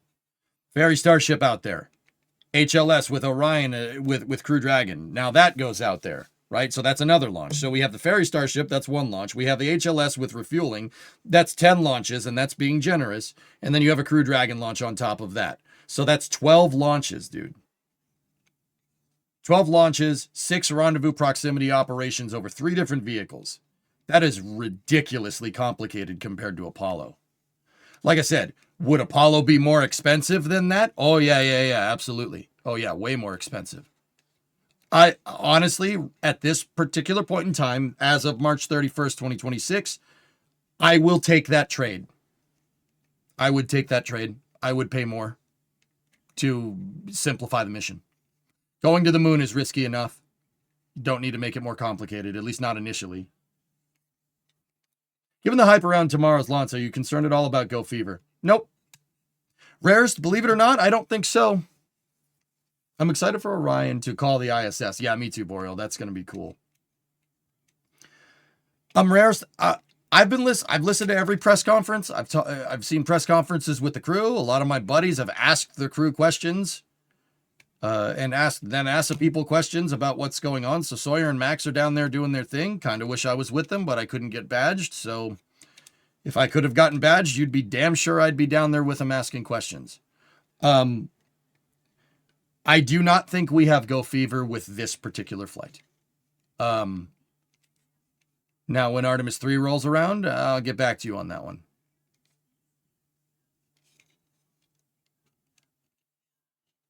I agree with you, but there would be a huge mass-to-surface advantage in HLS as well. Yeah, of course. But our goal right now is just to get back to the moon. Not land a gigantic moon base. By Jared Isaacman's own admission, that's not happening till the 2030s. Apollo-type missions is the best and is truly the cheapest way to go. Anything else would just make it more complicated. It's convergent design. Yeah, exactly, Shogun. They did that because they had to do it they had to do it in a timely manner. Yeah, Rarest, I ain't worried about it, dude. Some dark corners of doubters are concerned about the heat shield. Did they adequately address those? Rarest, I don't believe in tempting fate. You know, I talk a lot about how make sure physics is pretty inalienable. You can use it to your advantage because you could take into account that things are absolutely going to happen if you do one thing or the other, right? I'm the one that's always saying work within the confines of physics and go from there. However,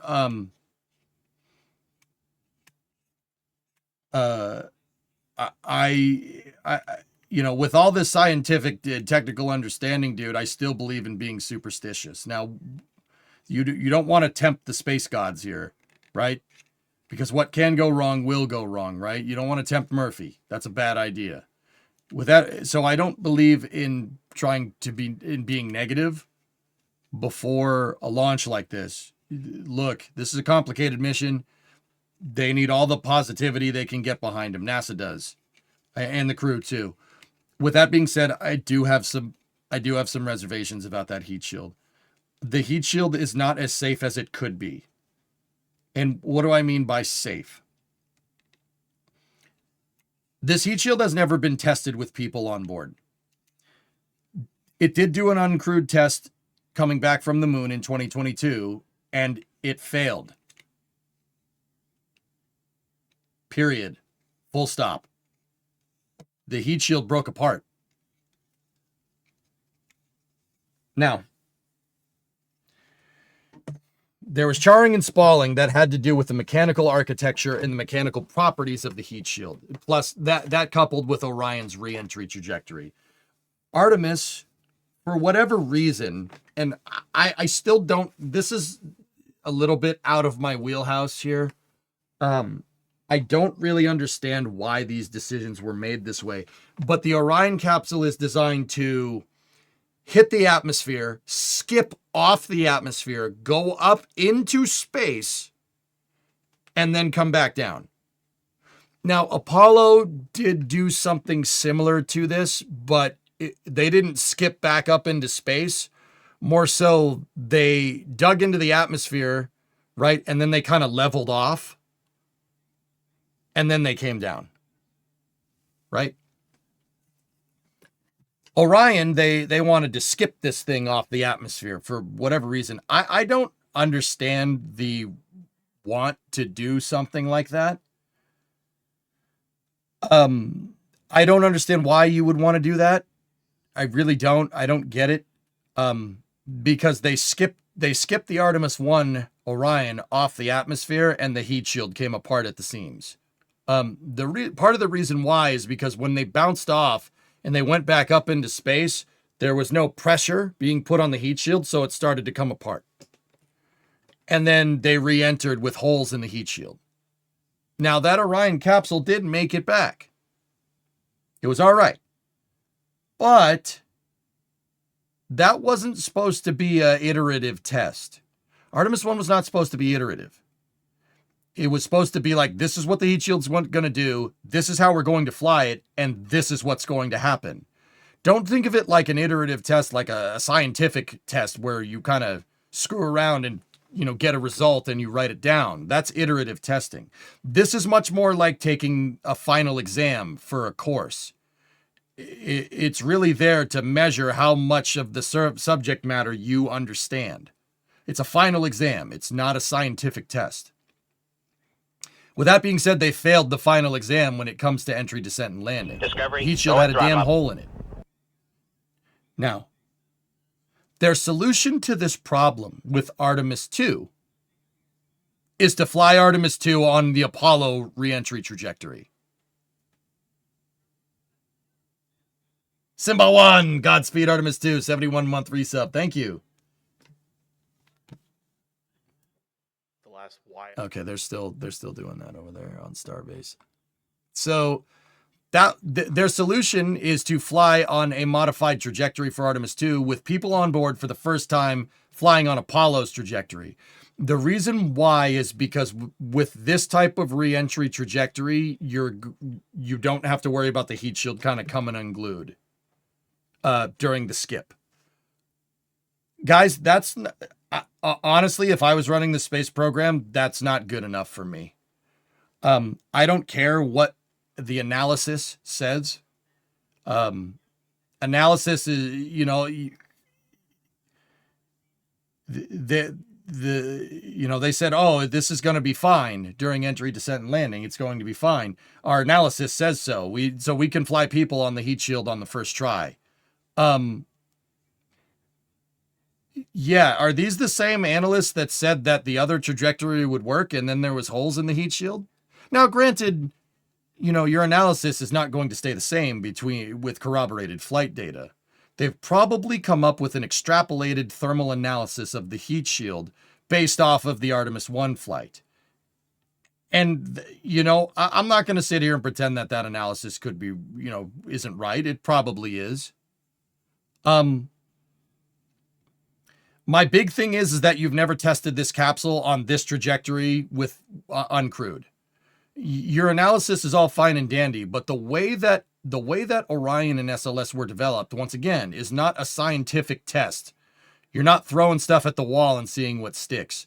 It's much more like a final exam for a course.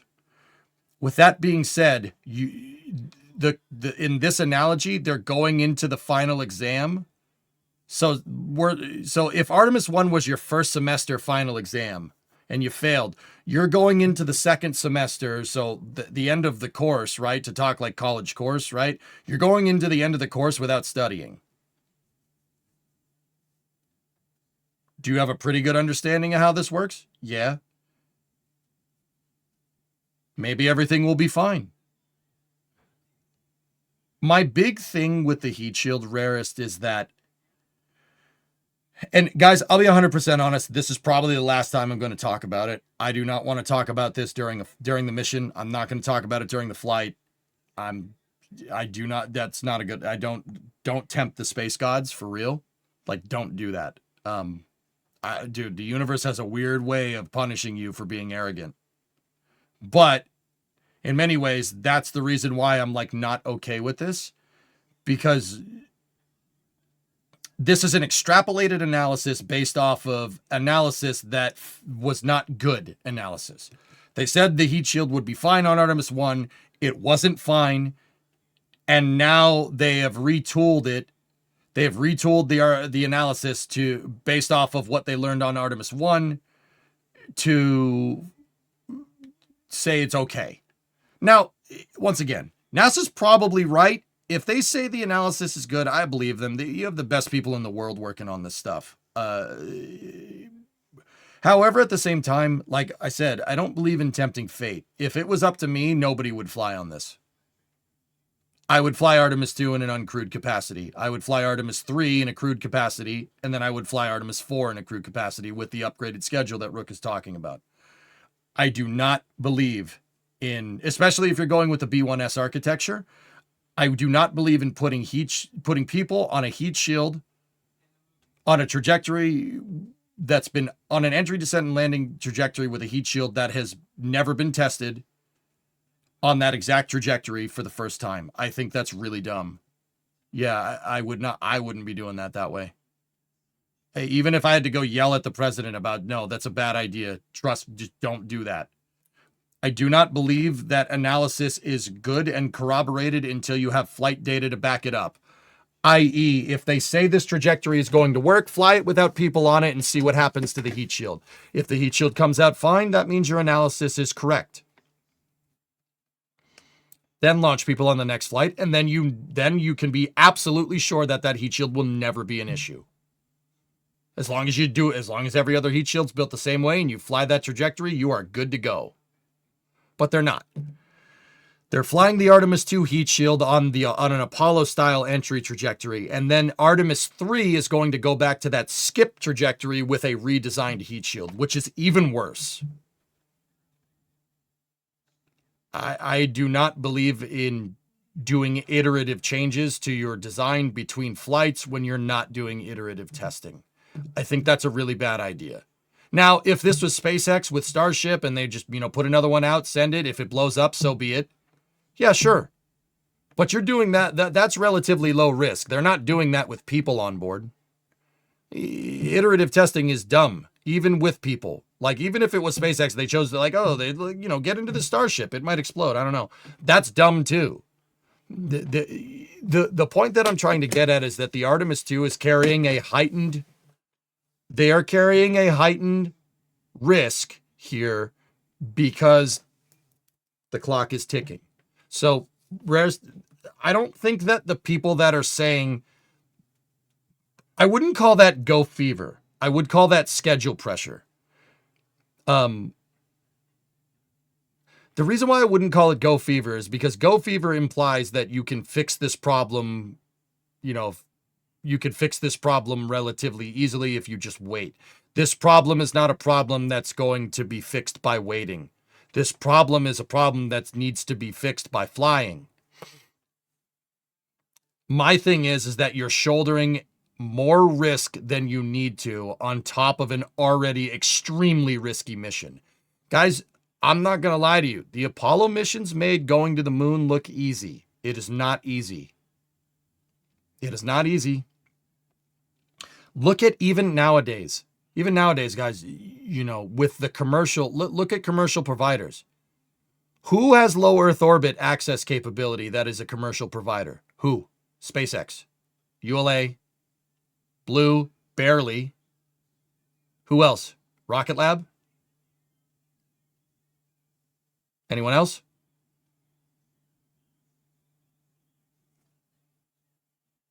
The ESA. The ESA is not a commercial provider, Dan. I'm talking about commercial. Who has low Earth orbit access capability? Right now, that is a commercial provider. Rocket Lab, SpaceX, Blue, ULA. That's it. Out of all these other small sat companies, right? Out of all these companies that have come and gone over the years, I mean, Firefly 2, if you count Alpha Flight 7, Firefly is there too. Ariane Space, if you count them as a commercial provider. Now, think about that comparatively to all commercial companies. There's Stoke, which is looking promising but unproven. There's Relativity, looking promising but also unproven. How many attempts has there been for orbital access capability? There's Virgin Orbit. They went under. Astra is doing something with Rocket 4. I don't know what it is, but they're doing something with that. Right? Spin launch, gone. Astra, gone. Even now, this is not, like, even for commercial companies, it is still difficult just to get to low Earth orbit. That's what I'm saying. And look at how long it took us to get to this point where we have 4 operational low Earth orbit reliable access vehicles. Like, rewind, guys, to 2015. What commercial contractors in the United States can get to orbit? SpaceX and ULA. That's it. That means in the last 11 years, we've only had 2 more additions. 3 if you count Firefly, 4 if you count Astra with an asterisk next to it, over the last 11 years. All right? That should show you the reason why I'm saying this is not to denigrate commercial. The reason why I'm trying to tell you is because I'm trying to get people to calibrate their factor of difficulty here for how hard it is to actually go to the moon. All right? We've had potentially 6 new additions over 11 years. 2 of them are, Firefly Alpha. I would say Alpha could be reliable with Block 2, but it's not very. Rocket 3 did make it to orbit with Astra, but it's they abandoned that rocket themselves. So if we're talking about reliable access vehicles, Electron, Falcon 9, New Glenn, and even New Glenn's only done 2 flights, right? And ULA with Vulcan. Even Vulcan's having problems. Vulcan and Atlas too, right? Atlas 5 as well, not Atlas 2. Atlas 2 has not flown in a long time. The point that I'm trying to make is that that should be a good calibration for understanding the difficulty involved here. All right?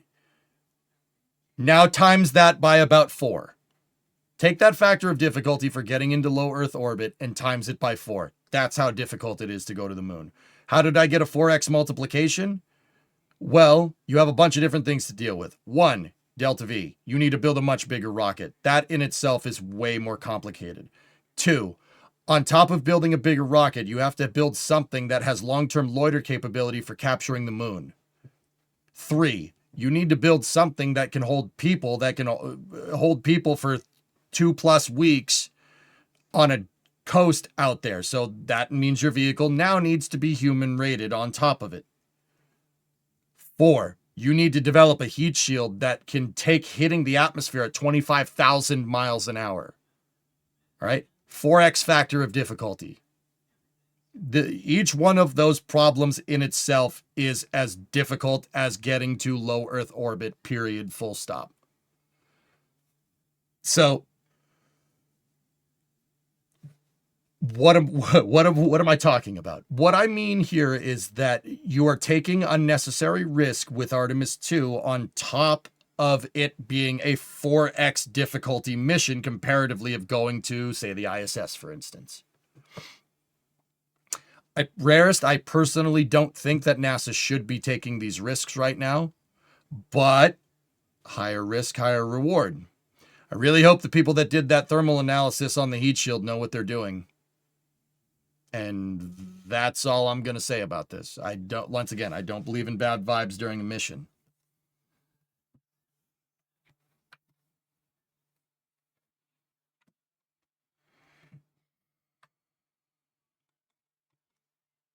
Now I want to play Galaga. That man is playing Galaga. Thought we wouldn't notice, but we did. The crude safety that old space has is because they don't do iterative design, and new space does iterative design.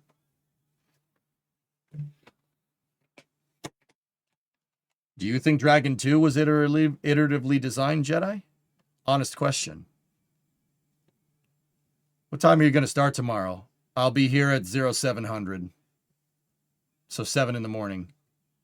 Just landed in Orlando and he changes with Artemis. Nope, still looking at 80% go. Falcon 9 was iterative design. That's not what I asked. I asked about Dragon. Dragon 2 specifically, the crew-rated variant. Was that iteratively designed? Think about it. Can I check your last comment? Sure, Aitor, what's up? That number is probably just still after stage disposal burn. Shall I send the link? I'm looking throughout the Vulcan user guide and I'm not seeing an endurance limit, but the longest mission duration is 7 hours, 21 minutes. Yeah, Aitor, that's not long enough. That's what I'm getting at. 6:24 p.m. launch time Eastern tomorrow, G-Man. It came out of Cargo Dragon. Yeah, it shares some design heritage, but I wouldn't call that rapid iteration. I would call that engineering pathways, similar to SLS Block 1 to SLS Block 1B. It was not it was not rapid iteration. They did iterate on the design, but it was over time. Same with Falcon 9. I mean, if you really want my honest opinion, comparatively, and my metrics for this is comparing it to Starship. Starship is full rapid iteration, sending it and seeing what happens. It is 100% that. That is not how Falcon 9 was developed.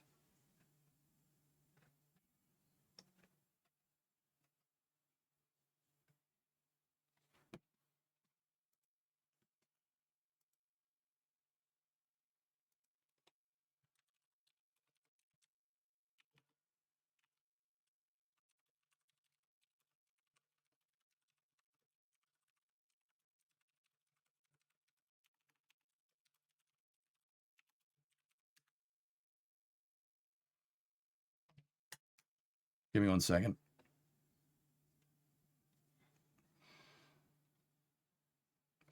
If they aborted any time before TLI, how much would that affect Artemis?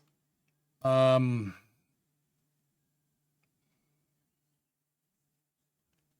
would be a setback sesh, but I don't think it would affect timelines too much. Remember, this isn't really about going to the moon. The moon is just there for this mission. This is much more, I would say the proximity operations demo is the most important part of this mission by a long shot. Going to the moon just proves out what we already know, that Orion's surface propulsion system works. That's just a bonus because, yeah, probably, I mean, you have it, you're there, you might as well. Thanks for the stream, dude. I got to bail and do some mandatory training bullcrap for a client. Are you going to be streaming tonight? I'm probably going to get some rest, Fluffy. The next week is going to be a little crazy. Guys, if you don't know, I'm going to be here for the entire mission, and I will sleep when the astronauts sleep. I have my shop all cleaned up. The shop, you can't tell because I don't show this part of the shop, but this is all clean down there. I have the couch completely clean, and I started cleaning up like all around here. I have my kitchenette over there. I have a microwave. I have a fridge. I have a air fryer out here. I have a coffee machine. I went to the grocery store and stocked up on a lot of canned goods and stuff, like I'm doing some prepping stuff. The reality of the situation is that I just got stuff that's quick and easy to make. I am going to be here for the whole mission. The only time I'm not going to be here is on the 5th. That is, that's Easter, and I already have plans. So that would be flight day 5, I believe. No,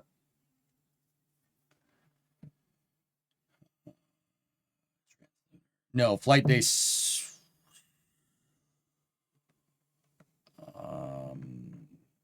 Wait, that isn't your house? No, Aitor, my shop is a detached structure. Cryptic, 10-month resub. Thank you. April 5th is flight day 5. So yeah, here. I will not be here during the day.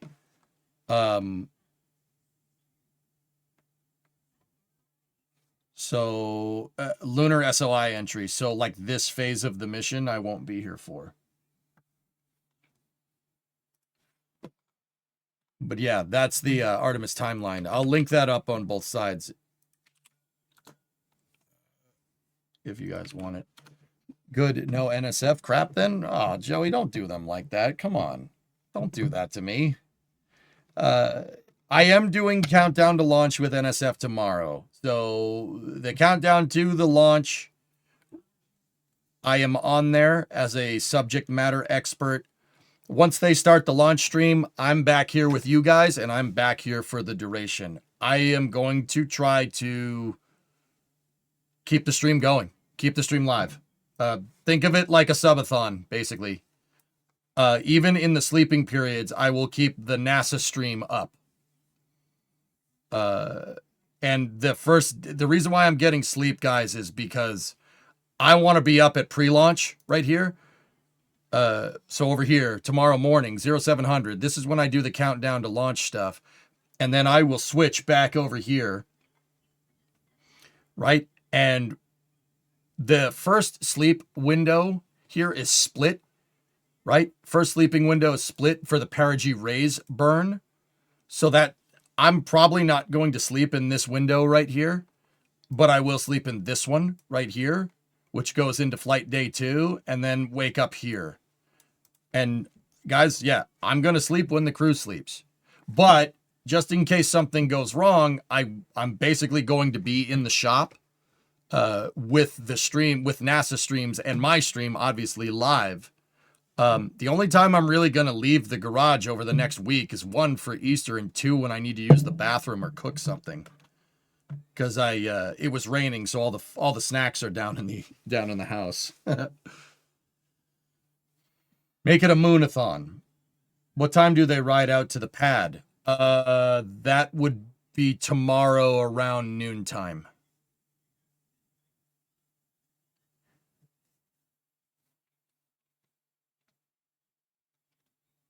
Yeah, Joey, I got you. Just don't, like, those are my boys, dude. I understand what you're saying, dude, and I appreciate you being here, but you know, those are my guys, dude. Don't, if you couldn't do me a solid and not call them crap, just say you don't want to listen to them. You know, that's fair. I get it.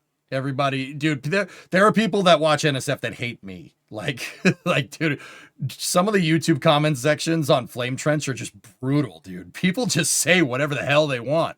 And you know what, man? Like, I've been on the internet for a long time, dude. It's all good. Like, I don't care.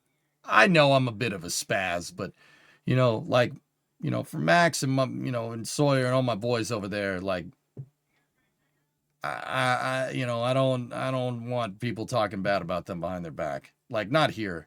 All right. Go to the YouTube comment section and do that, man. You know, like, no disrespect. I'm not trying to be a jerk. Just don't denigrate NSF here. Like, those are really good friends of mine. You know, if you don't prefer it, dude, I get it. Like, no, I'm not saying you have to watch this. You know what I mean? Will we see co-pilot Titan? I'm sure he'll make an appearance, dude. Update as of 3/18. Oh, yeah. They keep linking, dude, Boreal, I keep linking to the freaking wrong thing, but still sleep yeah. But yeah, guys, for the most part, I'm not 100% sure if NSF is going to be doing what I'm trying to do. Maybe I should propose that as an idea. I avoid comments just for those reasons exactly. See, visualize, okay. Quick thing on content creation. Look, when you're a content creator, it is very easy to focus on the bad. It is very easy to do that. That is a thing that happens. You know, you guys are so good to me. Like, I know we give each other crap. Like, you guys are so good to me. I have like 90% of the things people say on here are, dude, it's even more than that. It's like 98% of the things that people say on here are either just screwing with me, in which case that's just having a good time, right? Or like overwhelmingly positive, right? When you're a content creator, it's easy to gloss over that, and it's really easy to focus on the negative. The reason why I think that happens is because this is a stressful job. Playing video games all day is fun, sure. Yeah, that's great. And commentating about spaceflight is obviously something that I love to do. I could do it all day. I will do it all day for the next week and a half. But content creation is a contracting job. YouTube, Twitch, TikTok, Instagram, whatever. It's a contractor. You don't have any salary. There's no guarantee that you're going to be able to put food on the table. And I think that that's something that gets overlooked, because I think that there's just the thing that, if you're successful in content creation on the internet, that you're rich, which is not true.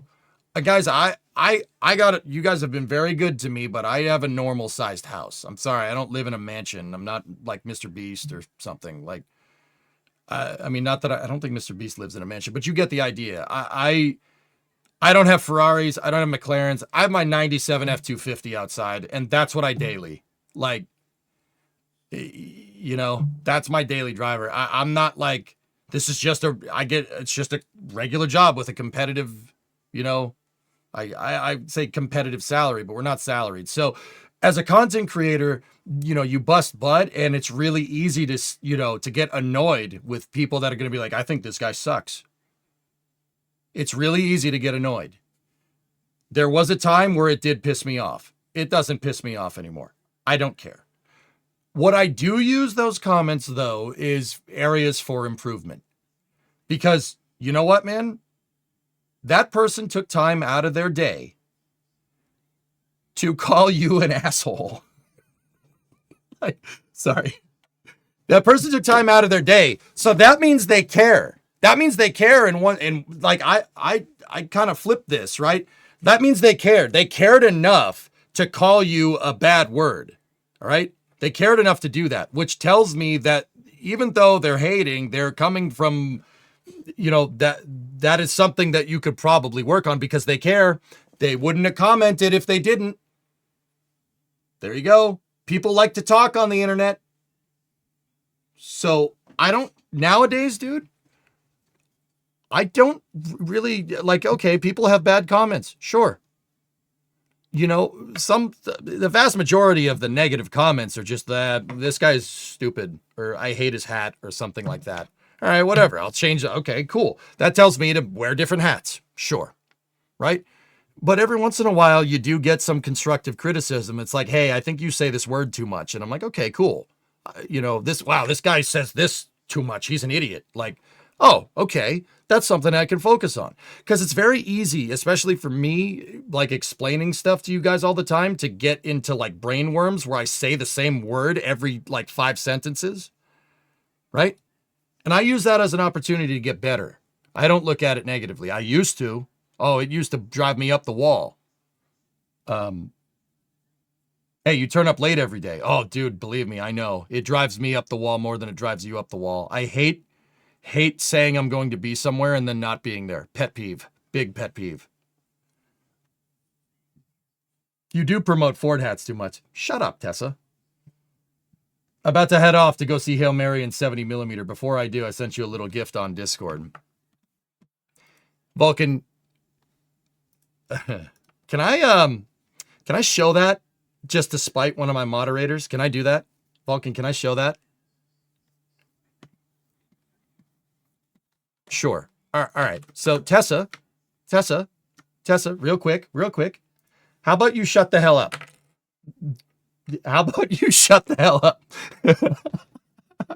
It's a Ford, isn't it? Yes, it is.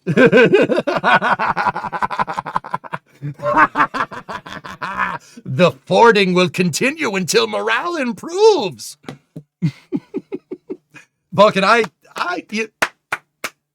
this is great. This is great. This is fantastic. Yeah, dude, you should make that into a print, dude. Send that to Ford, man. Yo, tag Ford in a post and tag this. What are they going to do? Be like, no, that sucks. Like, you're quite pleased. Anyway. Jesus was a Ford man. He walked. All right. That was pretty funny. I'll give you that. Does that mean Fords are amphibious vehicles too? Like, because he walked on water? No. Second of all, Vulcan, I don't hype beast stuff aside. You will love Hail Mary. Love it. You're going to come out of that movie theater and you're going to think of what I just said. You're going to be like, holy crap, he was absolutely right. It is the gnarliest flick around, dude.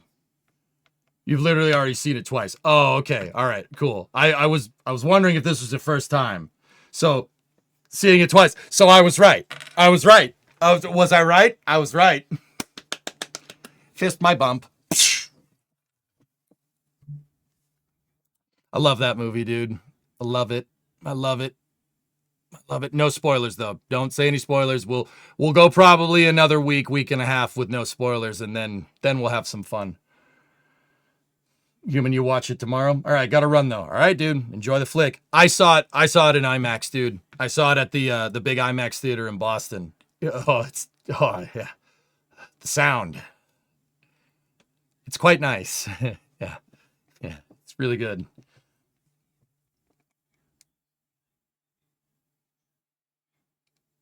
No spoilers, but if one scene had gone differently, we might have had to walk out. Yeah. I'm not saying nothing. Looking forward to seeing Orion show up on NASA's Deep Space Network. Yep. I believe for the first phase of the mission, it's going to be through Tidris Boreal. Yeah. 1062, you just dropped off your Dodge to get a built transmission with a bunch of billet stuff inside. Super excited. Impressive. Very nice. Go watch now. Statement. Yep. What movie we're talking about? Project Hail Mary. It's no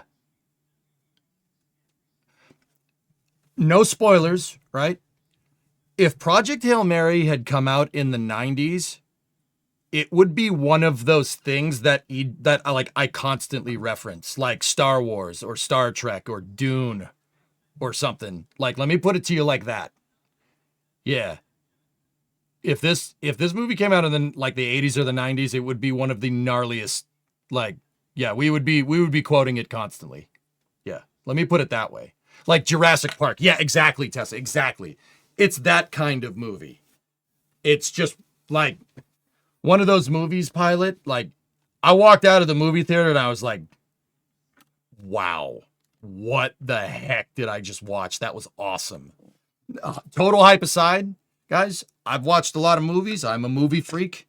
I quote movies constantly on stream. I would hope you realize that at this point. Project Hail Mary's in my top 20. Easily. All time. Like, all time. Number 1 is Blues Brothers. Sorry. I love that movie. Well, there it is. Yep. Now, what is it with the fat lady? You're obsessed with the fat lady. I know that's a different movie. Be quiet. It broke my watch. I'm going to catch that sucker. It's the last thing I ever do. I don't believe it. It's that crap box Dodge again. Is that Titan? Oh, wow. That was good timing. Titan! Titan, come here, buddy. Titan, come here. No. Come on up here. You don't want to. Oh, you just sat down. You should get yourself a Bluesmobile. I should get myself a Bluesmobile. I mean, the crew cab Charger's close enough. Close enough. Hi. Can you come up here? He's just looking at me like, no, I'm not doing that. Titan's a good. Mommy didn't jaunt me today. Oh, no. Time. Well, it's raining. Got you. I was going to make pizza for dinner. Okay, go ahead. What did you say? I think those cops have got schmots. Schmots? The band. The band! Do you see the light? Do you see the title?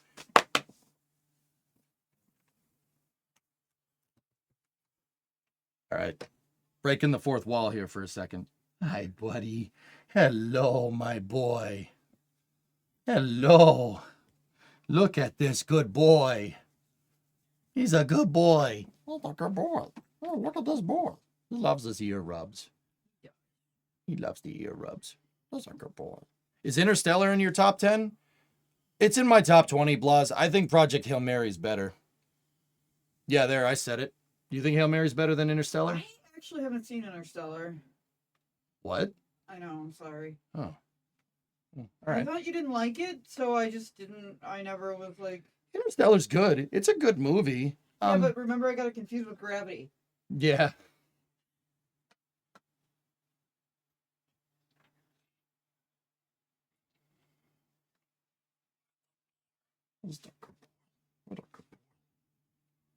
Actually, somebody was just asking if Titan's going to make an appearance. Well then, ask and you shall receive. A good boy. I had flipped to the automotive, to the shop stream right when Titan walked in, but you didn't. And I'm like, why is the dog there by himself? What's going on here? Oh, he's on his leash. You need a doggy door in your door, and then... Yeah, we need a doggy door. You need a doggy door so the Titan can come and visit me. Titan, are you ready for the Artemis launch? Yes. Yeah. Yep, see? All right. See you later, alligator. All right. See ya. Yep. Love you, bye. Love you. He does, Flavia. Yeah, he's a good boy. More important question, what's on the pizza? Pepperoni. How about Europa Report? I don't know what that is. Apollo 13 and The Martian are good space movies. The Expanse is the best space series. Yeah, Jordy, I can get behind that. Yeah, those are all really good. I think Hail Mary's better than The Martian. The Martian is good. I think Hail Mary's better.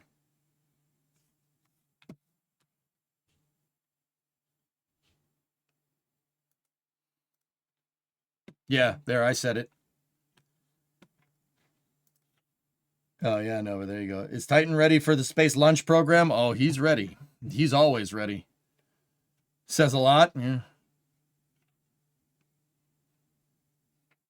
On a mission from Dog. I think those cops have got SCMOTS, State, County, Municipal Offender Data System. Shazbert, what's up? So I went and saw Project Hail Mary yesterday. Bro, freaking awesome. That's all I'm going to say. I'm telling you, the hype is real, man. It's such a good movie. Like, it's a winner for me, Shazbert, because it's a space movie. That's awesome. But, dude, even if I didn't like space, I know I would like this flick. It's just a good movie. Like, we haven't had many of those lately, dude. There really hasn't been, like, a blockbuster freaking movie. Like, the last one I could think of, like, off the top of my head would have been, like, Top Gun Maverick or something. I've never seen Forbidden Planet, Kelly. How about 2001?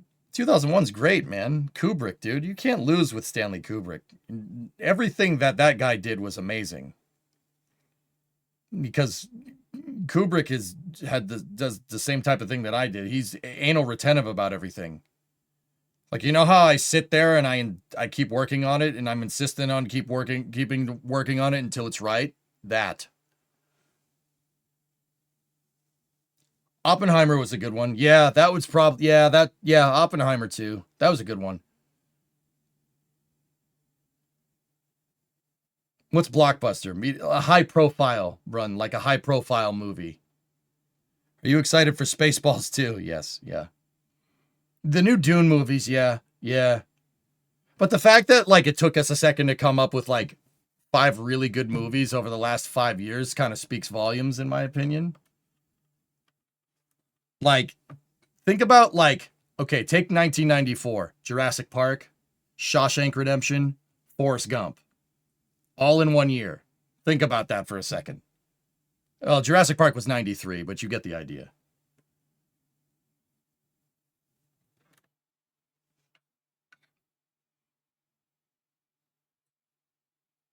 Like, that's just... Yeah, Back to the Future. That's one of my favorite movies, Blas. Original Star Wars are the best sci-fi movies.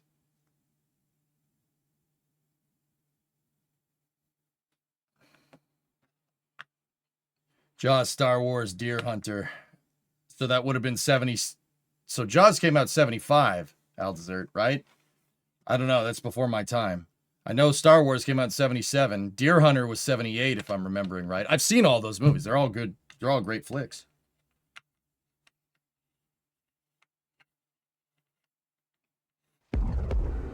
The best Kubrick did has got to be the moon landings, though. The attention to detail he went through. Shut the hell up.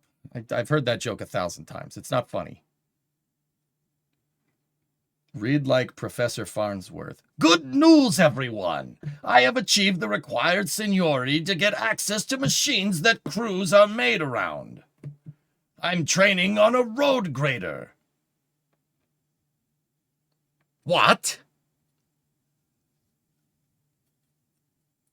I don't know if I'm understanding you, Professor. Oh, I'm so into it, though. Yes.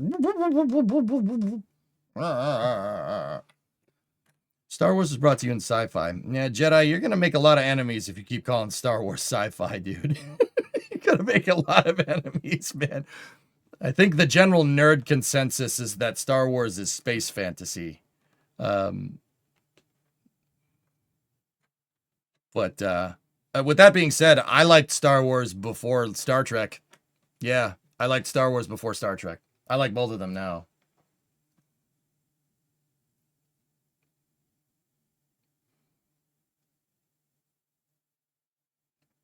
Space fantasy, not a subcategory of sci-fi. I don't know, man. I don't take into the need to incessantly categorize everything, dude. I just enjoy Star Wars, but Star Wars doesn't focus on the numbers as much, dude. The reason why I would call it more fantasy is because of Jedi. Jedis are just space wizards. They're space wizards.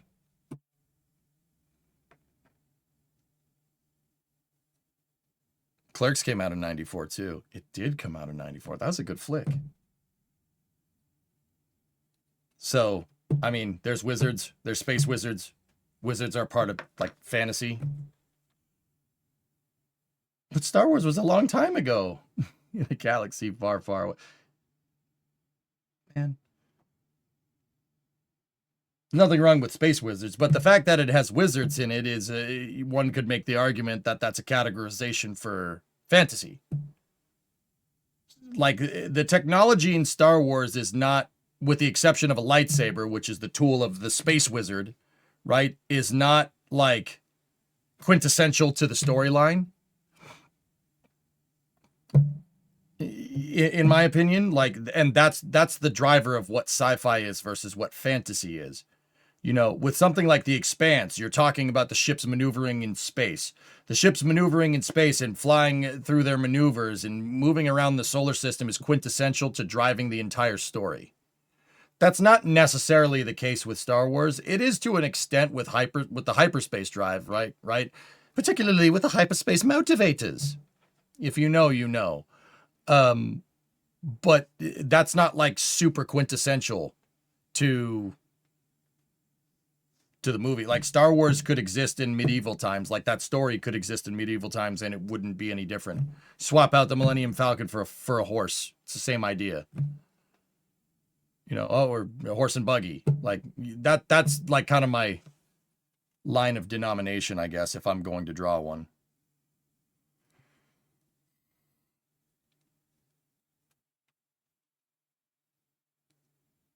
We can't forget Titanic. You know why you watched it as a kid.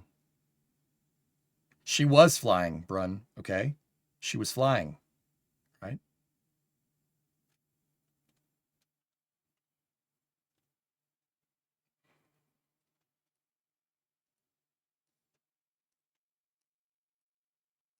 Ship ain't bad either. Wait, what? Sir, my last job was programming binary load lifters. Dan, can you speak bocce? I don't know why you can speak a sport, but whatever. Of course I can, sir. It's like a second language to me. I'm fluent in over 6 million forms of communication. Believe me, dude. I know Star Wars. The reason why I'm not a huge Star Wars fan nowadays is, one, because the new movies suck. Except Dave Filoni, and Dave Filoni's stuff is mint. The reason why I don't like sci-fi, like Star Wars as much as I do nowadays is because I figured out how real spaceflight works, and that's way cooler. That's way cooler. Like, if you compared the Millennium Falcon to the Space Shuttle, the Millennium Falcon is infinitely cooler. But see, the weak link here is that the Space Shuttle actually existed. You were comparing a fictional spaceship to an actual spaceship. That's way cooler in my opinion, right? Like, hey Novus, what's up, man? You ready? I'm ready. Let's do this. Let's do this, dude. Novus, I'm going to be marathon streaming this sucker. Sleep when the crew sleeps.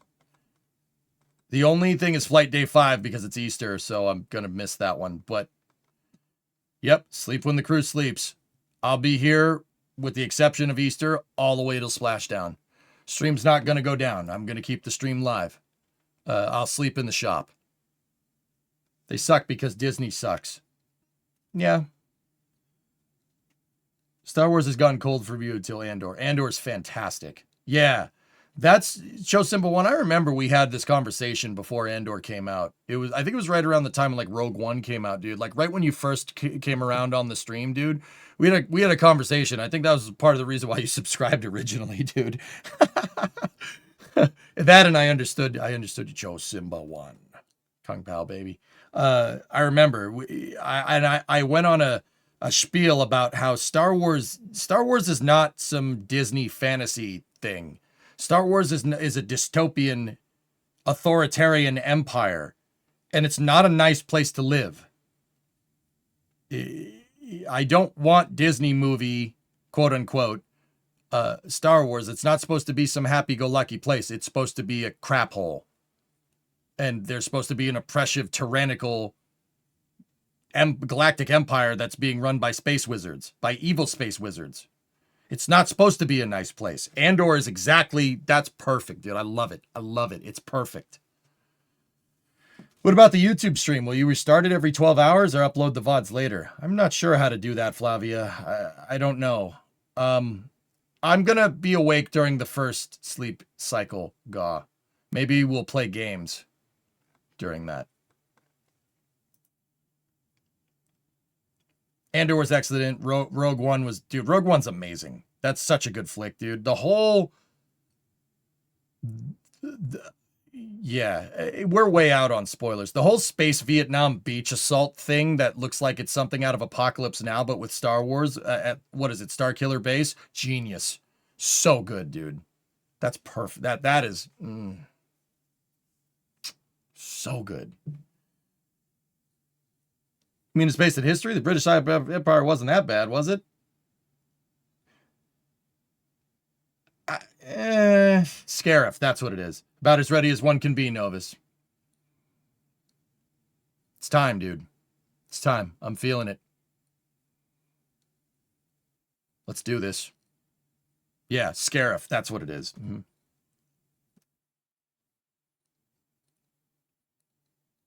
Yeah. Scarif was dope, dude. Oh, you got gifted a sub. There you go. You know the U.S. was the Empire. I'm in space. Analogy. Guys, I always thought that the Empire is much more similar to Imperial Rome. I mean, you had a republic, and you had a Senate, and that was abolished in favor of a constitutional monarchy de facto. Like, that's the Roman Empire to a T. Just my opinion, though. Hey, Toto! Welcome to Mission Control. You're going throttle up. Are you nervous anything might happen? No. I mean, Reeds, I have my gripes with the heat shield with Orion, but I think we're in I think other than that, I think they're in a pretty good spot.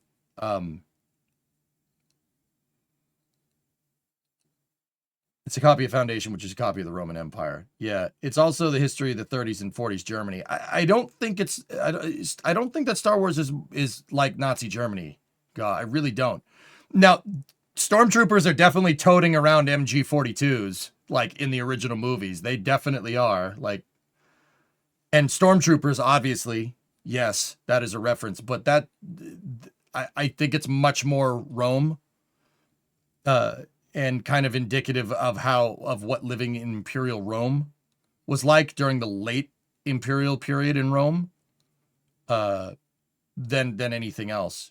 Just my opinion, though. Where did you get in Factorio? We got to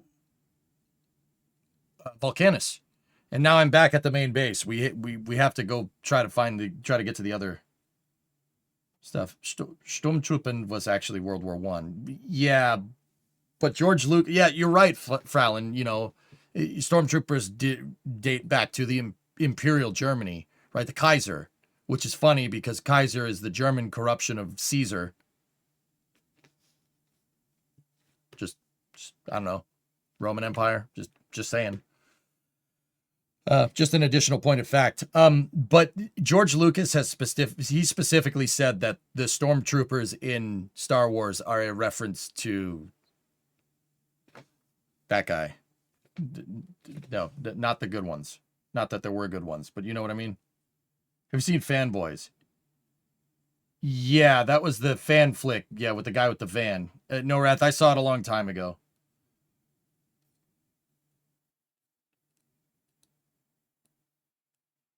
Yeah, I watched Fallout. Kaisar. Well, yeah. Yeah.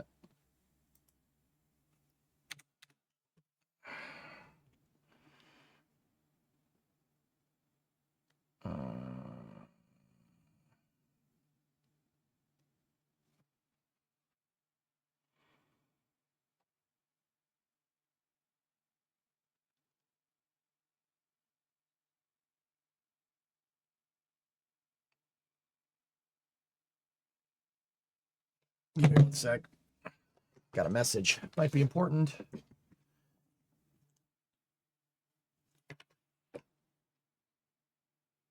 Can you please post that public schedule again? Connor, we got it popped up in ModCord. My moderators made a command for it.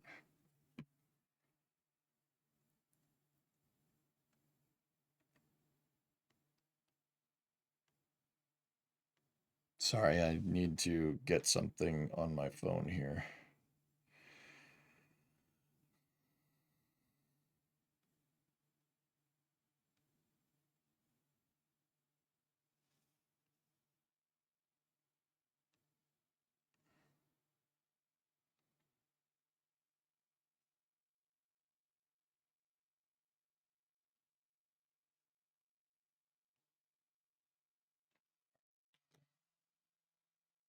Right, I guess this is the moon answer to life and everything. Yep. 42-month resub. Thank you. Might not be a bad idea to post that command in the title later, Shrug. Yeah, probably a good call. Squadron 42. Yeah, most likely. Yep. I don't disagree. It's just a flip from democratic to fascist. Germany was closer to the empire forming the republic to the tripartite. History doesn't repeat, but it rhymes. Yeah. Hoonigan is a automotive lifestyle brand, Pigeon. I did some work with them back in 2021. What's the over-under on the seals behaving? Mutter, I think the seals are going to be fine. The reason why... Here, hold on. I gotta open the door. It's getting hot in here. The reason why I think the seals are going to be fine is that during rollout, in the press conference yesterday, they said during rollout that they are suspending the umbilical lines that go to the tail service mast umbilical. They basically zip tied them to the top of the TSMU to take the load and the strain off of them. Because think about it, if it's the crawler transporter's rolling SLS, right? And that line is sitting there shaking around, and that line is attached to the carrier plate, which is attached to the core stage, right? If the line's moving around, it's going to shake the seal. I think that NASA suspected that rollout was causing that problem, and I think they've mitigated it. I really don't think the seals are going to act up. Yeah, I really don't. Hello, what are we doing? Talking about space. Fooled, I'm fascinated by moon gravity atmospheric effect on rapid unplanned disassembly debris trajectory fields. Like if something blows up, the other units around it could get hit, need protective walls and stuff. Something like that. PB, what's up? Would the ISVs in Avatar 1 and 3 be realistic? If we could generate more power in space, Connor, yes, absolutely. In fact, NASA, under the ignition plans, is planning on rolling out something that's quite similar in real life. I'm serious. NASA, so check this out. The ISV, the Venture Star from Avatar. NASA's building this. This is SR-1 Freedom. SR-1 is a nuclear-powered electric propulsion ship. It's a tech demonstrator. that NASA wants to fly in 2028 to deliver payload up helicopter payloads, Ingenuity class helicopters to Mars.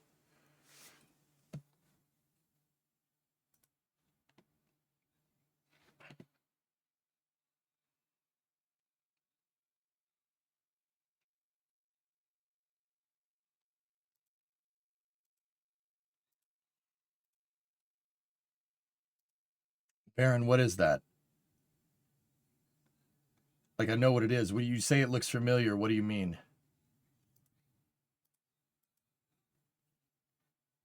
Pillar of Autumn is the next step. Oh, damn, not the same size, though. No, Connor, this thing is about the size of, like, a semi-truck.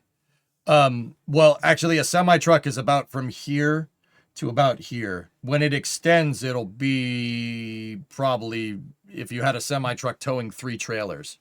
The reason why is that it has a telescoping boom to keep the nuclear reactor and the Brayton cycle power conversion system away from the computers.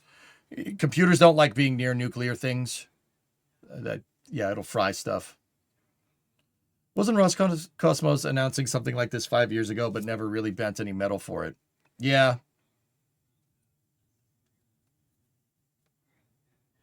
Yeah, they had something like that. That was based off of GMO.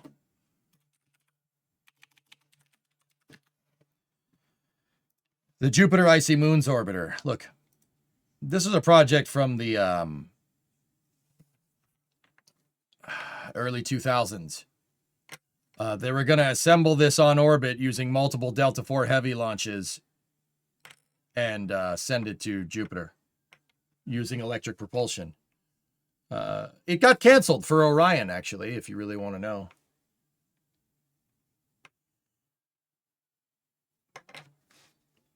Here's hoping we pass that distance record that they swear they're not paying attention to.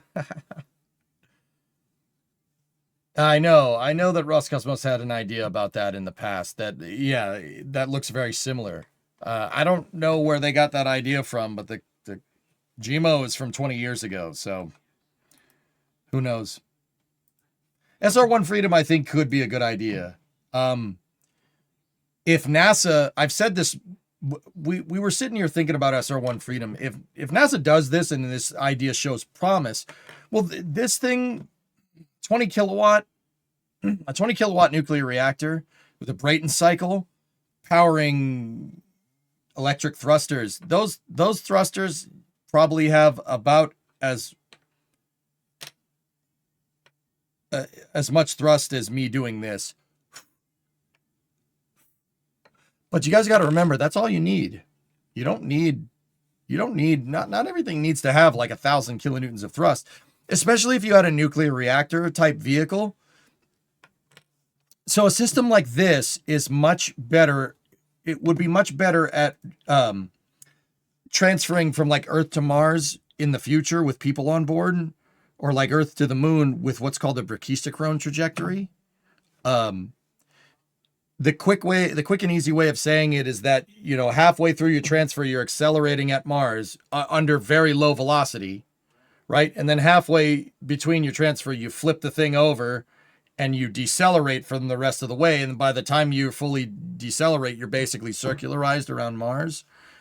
It's called the brachistochrone trajectory, and there's a lot of calculus involved. And differential equations and a lot of trig too. That's fun.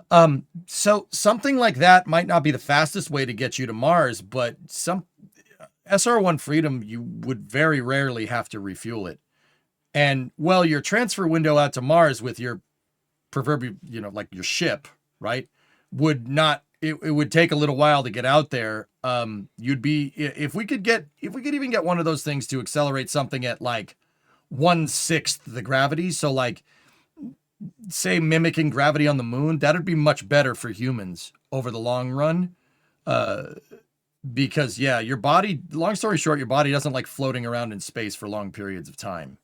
We figured that out from the ISS. That's why you have to work out on the ISS constantly.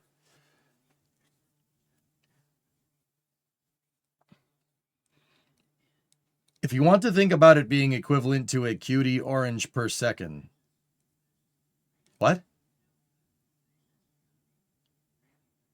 How much delta V does that bad boy have? 95, I want to say 4,500 meters a second. But I might be pulling that one out of my tail. The output thrust. It doesn't make a lot. A desk fan has more thrust than those things, dude. But the point that I'm trying to illustrate, guys, is that for this type of vehicle. So, okay. Let me explain this better. Night, Flavia. I'll see you. Let me explain this better. The reason why we choose to do high energy transfers, like to the moon, or if we ever go to Mars, like you want a big rocket that's going to burn, right? And then you shut the engines off and then you're coasting for like 3 months. The reason why we do that is life support. Like, especially with the moon during Apollo, they needed a gigantic big upper stage like the S-4B to push it out there quickly. Because if it took more than 3 to 4 days to get out to the moon, you're going to run out of oxygen before you get home. You know, if you took like a week to get out there, the Apollo life support systems couldn't handle a week transfer, a week around the moon and a week back. You'd run out of life support. So they had to get there quick. With a nuclear powered ship, you don't need to worry about that. With a nuke, you can generate infinite amounts of electricity. You generate infinite amount of electricity with enough power, you could do whatever. You could recycle all the water, you can grow food, you could do whatever. So you're not necessarily beholden to a tight transfer window. And because of this, you don't need a lot of acceleration. You don't need like a big, ridiculously powerful 1,000 kilonewton upper stage. If SR1 Freedom could get a kilonewton out of each of its electrical thrusters, that's not going to happen. But if we could eventually get like a kilonewton out of an electrical thruster, stuff like the ISV, like Venture Star, yeah, we could do that. Yeah, we could make that. Sure. You'd have to scale up over time. But that's the whole idea of SR1 Freedom as it being a tech demo. It's made out of stuff that we already have. Heck, the propulsion system is just Gateway. That's Gateway's power and propulsion element. They're going to hot rod it and attach a nuclear reactor to it and send it to Mars. Little thrust, but a long burn. That's right. That's right, Deli Sub. You got it, dude. You don't need big, powerful chemical propulsion with something like this because you have a nuke. You're not running out of power. And if you have basically an unlimited supply of electricity, you can recycle water, you can grow food. So you can make more oxygen. If you're growing food, you could do whatever. So you're not beholden to a tight transfer window. You don't need to go fast. You could just go slow. Transfer will take a little bit longer. Maybe it takes 8 months to get to Mars instead of 3. But that would pave the way to making way nicer, way more powerful transfer vehicles in the future to go to like, Saturn or, the asteroid belt or whatever. Long story short, that SR1 Freedom is kind of the start down that figurative like tech tree for building stuff like what you see in like Avatar or The Expanse or something.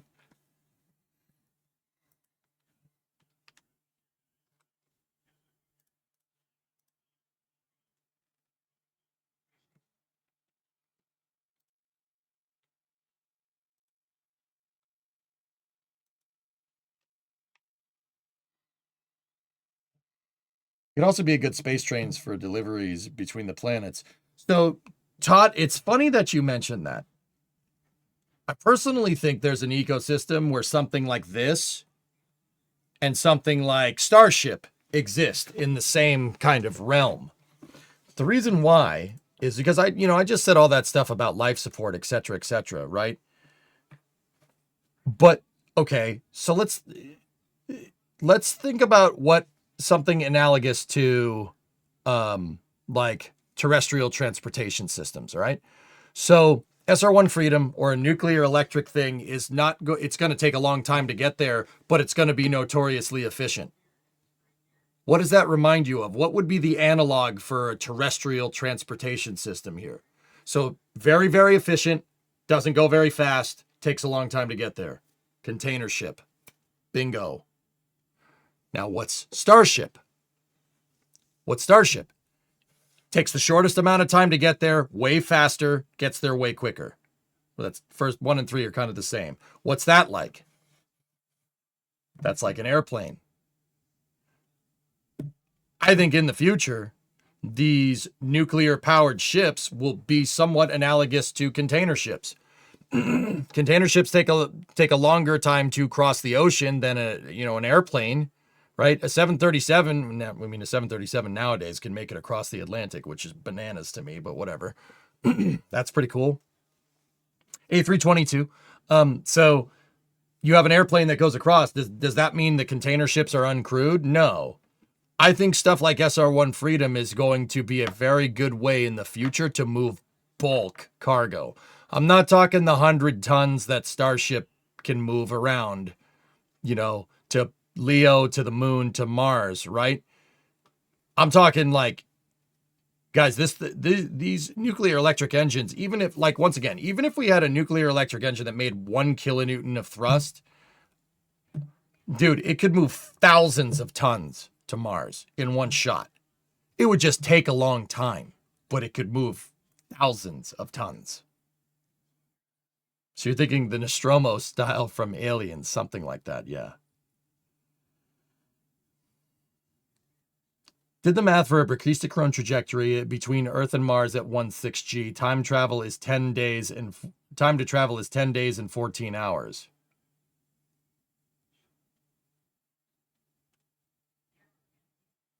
That would be nice, Boreal. But that's where SR-1 Freedom could move. That's where it could go to.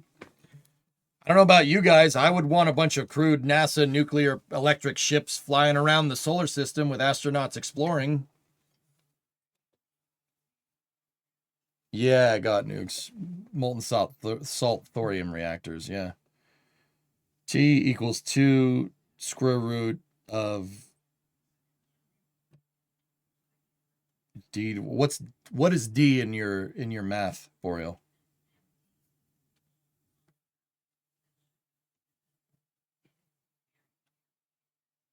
They could be cruise ships. There you go. Yeah. You want to take a cruise around the Jovian moons? There you go.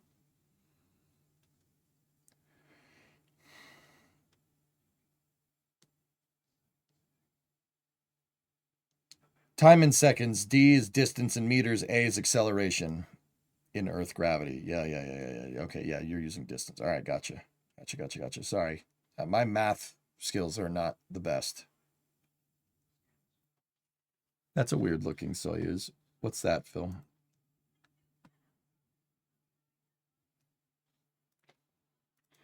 Anatoly Zak has pictures of Soyuz 5 on the pad. What the heck? That is weird looking.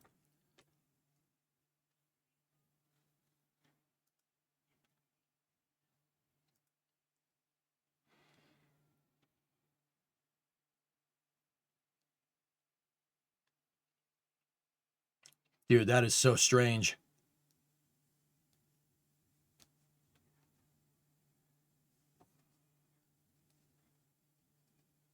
Yeah, I got nukes. I believe you. Yeah.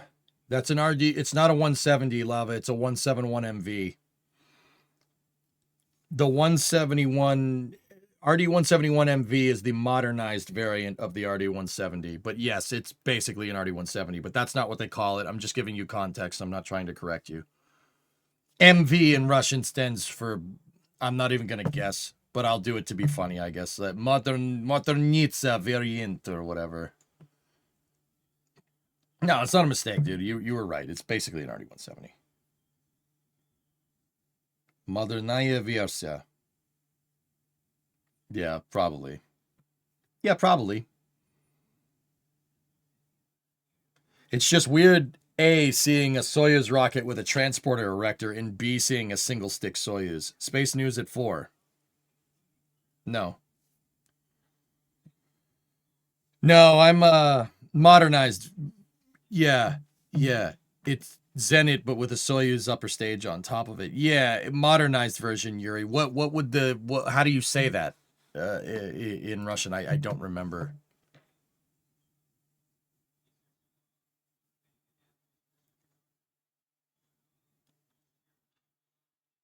No, Brun. last night I set the expectation that we're only going to really do this press conference and talk about Artemis for a little bit. The next week for me is going to get a little insane. I am actually going to rest tonight. No SRBs. Soyuz never used SRBs, Lewis. Yeah. Except for the launch escape system. Modern is... Oh, God.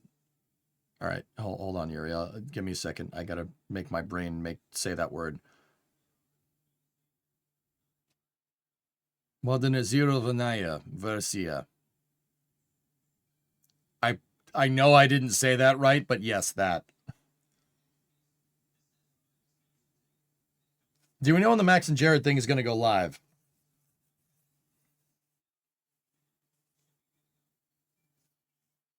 Nice. Oh, all right, cool. I'll take that. That was actually good. Spasiba.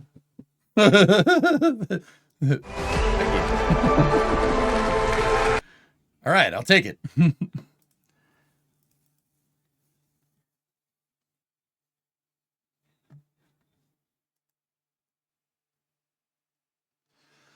Resident, I don't know how much I'll be able to tune in this week. Best of luck, dude. Hope it all goes well. No, I'm not in control of it, dude. I'm just reporting on what's going on.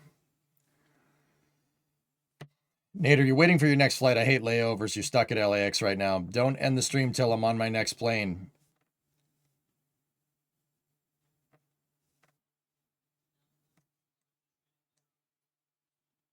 How much? What? How long do I have, Nader? Damn it. I got to get some rest, man. I got to be up at 0700 tomorrow, which is, you know, I know people are going to say, well, back in my day, I woke up before I went to bed, so you're just being a... No, that's early for me, okay? And then I got to do probably about a 16-hour stream after that, and then sleep for 4 hours and do another 16-hour stream after that.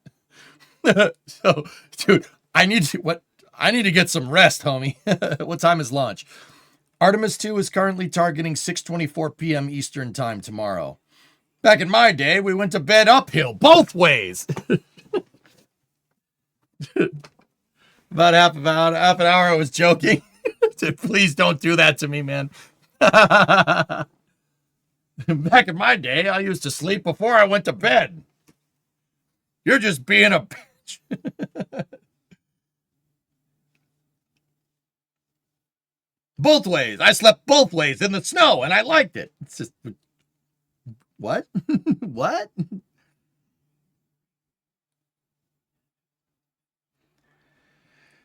Jared, y'all getting sleep?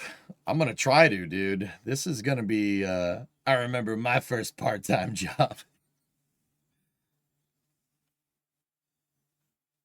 Sorry, that was a misspelling. You meant what time is lunch? Well, noontime. Lunchtime is time for lunch. Time for lunch is lunchtime. Yeah, Bree, I'm doing countdown to launch from yes, they posted it. I am doing countdown from launch starting at 7 o'clock tomorrow to 7:24 to 1:24 p.m. And then from there, I switch back over here and we do launch coverage and everything coverage for the rest of the mission. Oh, that's, yeah, Agralex, I see your message. That's cool. Right on.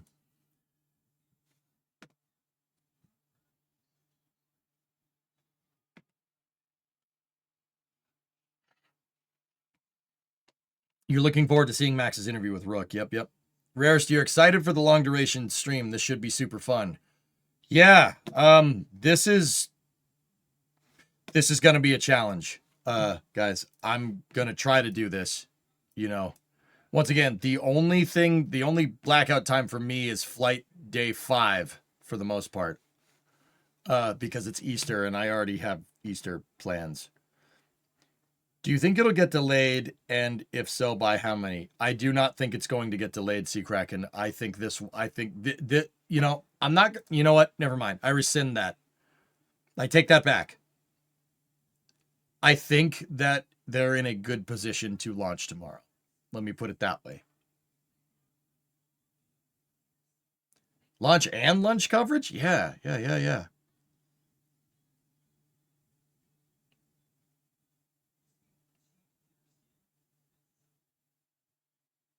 There's an 80% probability of go right now, Gwen. They're watching the clouds.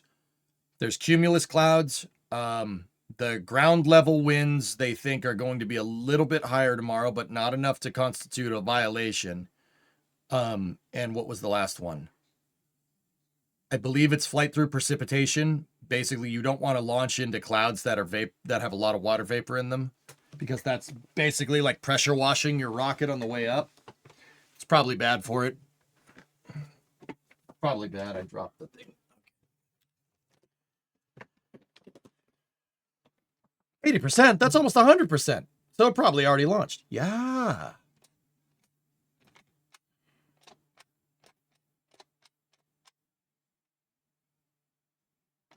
Something like that, Jedi. Anyway, guys, yeah, this is the schedule tentatively if we get some action tomorrow. Yeah, solar activity was the other one. They're keeping an eye on some coronal mass ejections that are, yeah, they're well below like the threshold for stopping a launch. So what time should you tune into the coverage? Bandit, I'm going to be here at 0700 Eastern tomorrow. So for you, that would be 5 in the morning.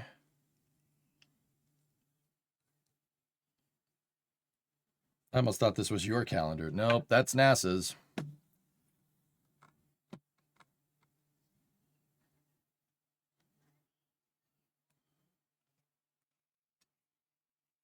There are a lot of public affairs officer stuff intermingled in here, which means that we're going to be, hopefully we're talking to the crew. You wouldn't happen to have your time to GMT conversion at hand. I don't, Steve Reed. Let me just ask you this. What time is it for you right now? Just look at a clock. What time is it for you right now?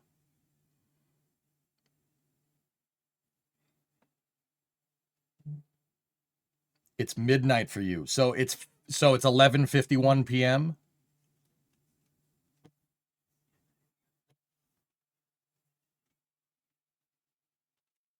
Okay, it's 4:51 p.m. for me. So I'm 6 hours behind you. So if I'm starting at 7 my time, all right, that would be 1 in the afternoon for you if I just did that right.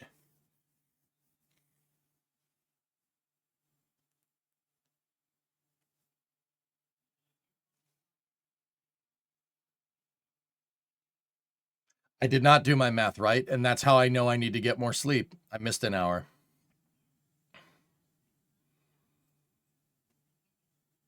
So, Steve Reed, go ahead one more, because yeah, so 5, 6, 7, 8, 9, 10, 11, 12. 7 hours. Go and throttle up. Hey, Creep Show, 20-month resub.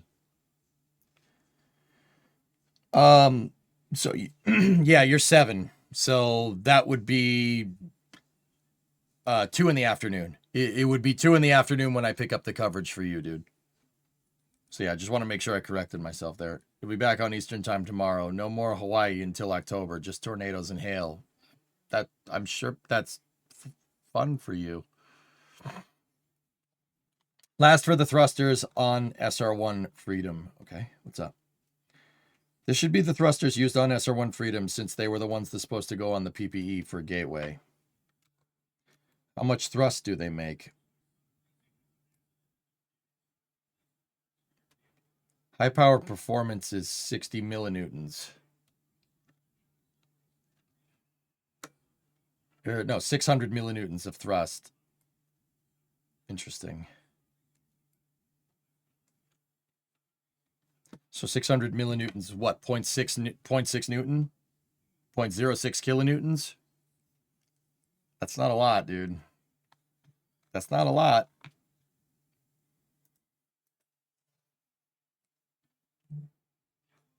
I think that the cumulonimbus rule has to do with the charge buildup from Trubo. Don't quote me on that.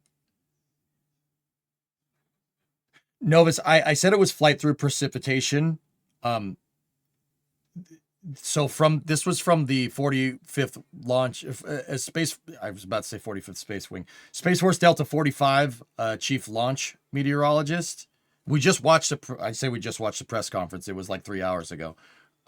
He said, I'm pretty sure he said cumulus cloud, ground level winds, and solar activity were the 3 watch items. I think. I'm pretty sure that's what he said.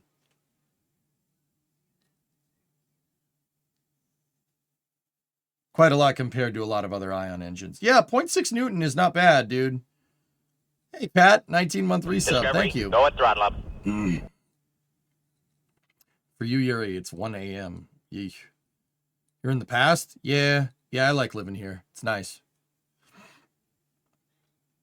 I don't do Krispy Kremes, J-Volt. Krispy Kremes look like if you bought like a children's toy and that had like plastic versions of food, right? And there was like a plastic version of a donut. That's what Krispy Kreme looks like to me. It's like the kind of donuts that you get with, you know, Barbie eats donuts. Like, here, have the plastic donut.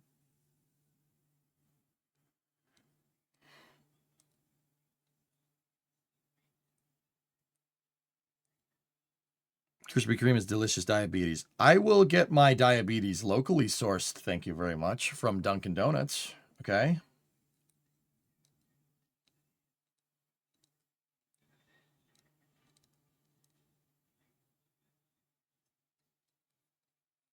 So you like local places. Nader, Dunkin' Donuts is my local. All right, the first Dunkin' Donuts is probably about 20 minutes away. Maybe, traffic. Let's say an hour away. Look at this guy, too good for Krispy Kreme. Look at this guy, you can't even spell it right. What are you drinking tomorrow after they get to space? Nothing. And what's your Dunkin' coffee order? Medium coffee, black, ice, no ice, hot. I just want coffee. I don't need to complicate things. We used to have a Dunkin' in the house and they replaced it with a Starbucks. Ew. That's gross. The ones we were looking at are max thrust 350 micronewtons. See, last, I forgot to tag you. What's up, Novus? Yeah, I wasn't correcting or disagreeing, just why the rocket can conduct a lightning strike. Triboelectrification, like running your socks on the carpet, is a real thing for rockets. Oh, yeah. Yeah, you ain't kidding. Don't forget to get to the other space news. Yeah, that didn't happen, did it?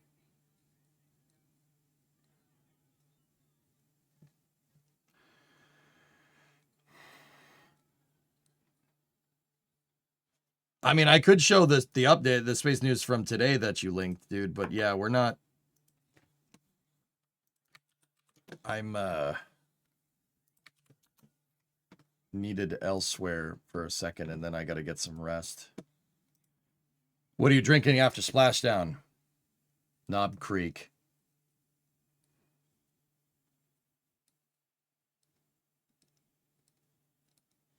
I got my whiskey. Once again, I ain't celebrating. I ain't gonna be happy until Jeremy, Reed, Christina, and Victor are back on terra firma.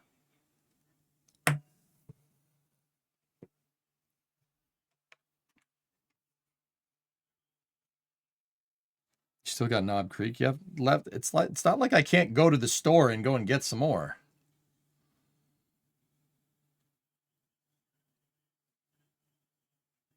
$10 days.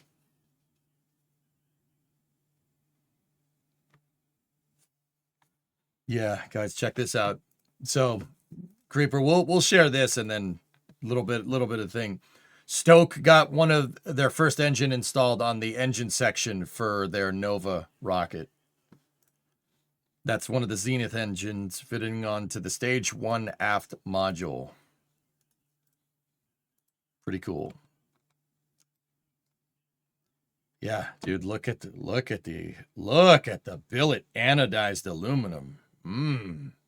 That's a nice. Also struts. Rocket struts drive me nuts.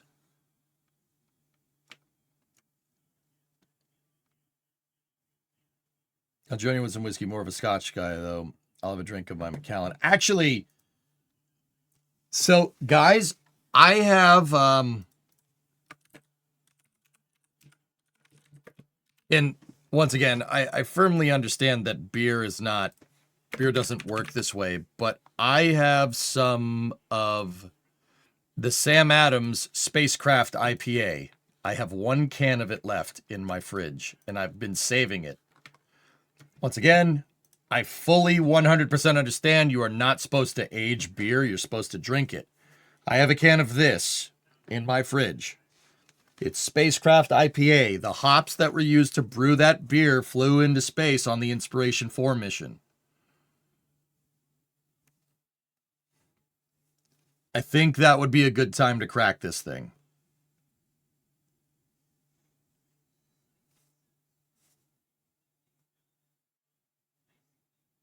I don't think an IPA is supposed to be aged, considering I got this in 2022.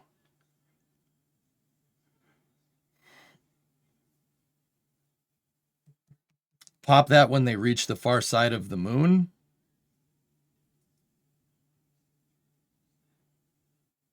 IPA is not for aging, though. Yeah, I don't know how many times I have to say it. But, yeah. It'd be a great time to drink it, especially consider Jared Isaacman is now the NASA administrator. Yep. That's going to be some funky beer. I will drink it for the content. I will do it for the content.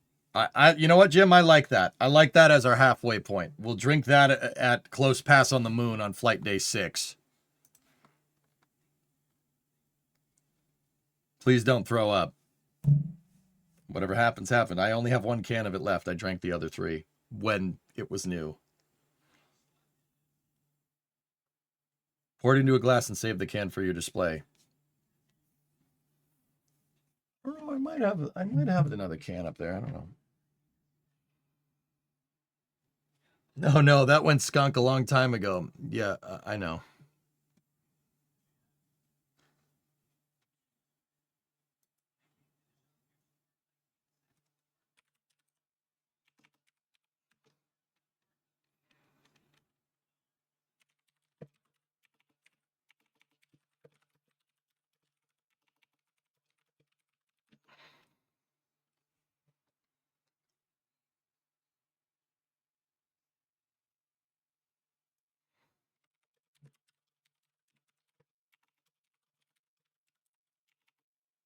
Hang on 1 second.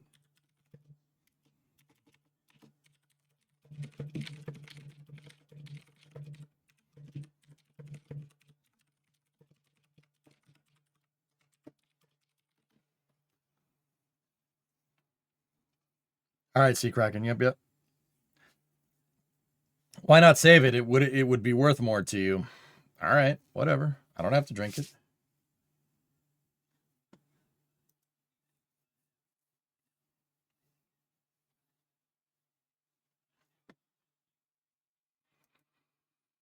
No problem, Dan. All right, guys. I'm going to pack it down here.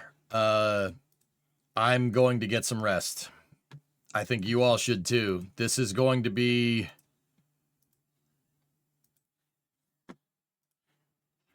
This is going to be tough. It's going to be tough for me to do this whole thing. But I said it, I made this promise to myself a long time ago. I'm going to, if we go back to the moon, I'm not missing any part of that. With the exception of Easter. It's on a holiday. There's not much I can do about it.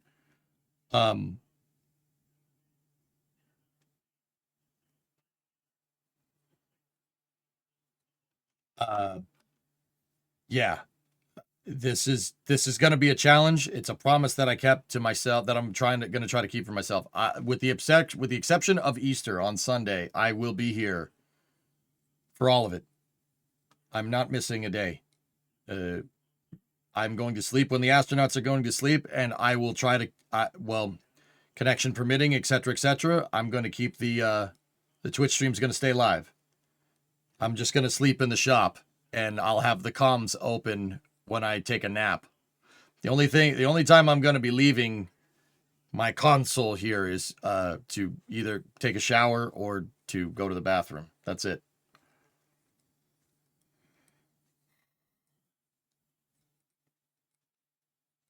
Sleep deprivation is nothing to be taken lightly. I'm fine. I'll be all right. Easter happens every year. Artemis only happens once. If I didn't commit to going to the Easter party where I'm needed to cook, I would just skip it, but I'm not going to do that. I said I would cook, so with my dad. So Paul, I ain't missing that. Sorry. I love spaceflight. Spaceflight is my number one. Family's the only thing that trumps spaceflight with me. That's the only thing. Only jokes. Yeah, I'll just call in sick. When is your next stream? I will be live at 700 tomorrow, guys. Having Primo Dash meals. I actually bought a bunch of snacks, Nader. I have like cans of soup. I have ramen for the garage. What else did I get? I got a couple of things that I can throw together really quick down in the house and bring up here. I have an air fryer up here and a microwave. If we need it, what else did I got? I got a bunch of stuff.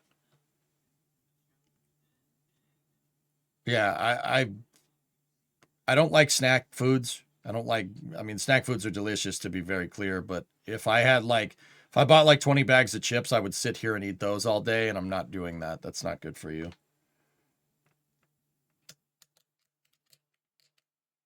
Just invite the family to the stream. Yeah, right. Will Titan and Brimo be joining you for liftoff? I don't know. Maybe. Have you taken your orientation and training yet? Yeah. Cold beer and bad food. Your stomach's going to hate you. Yeah, maybe we won't drink it. I don't know.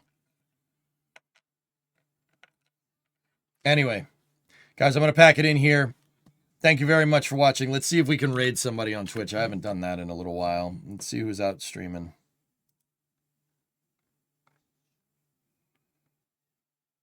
Let's raid Shenrir. We haven't raided Shenrir in a long time over on Twitch. There he is. There's my guy. He's playing Stellaris. So let's go see what Shen's up to, guys. And I will see you guys tomorrow at 0700. I'm going to go get some sleep. Good night. And yeah, let's go Artemis 2. It'll be fun. I'll see you guys then. Thank you for watching.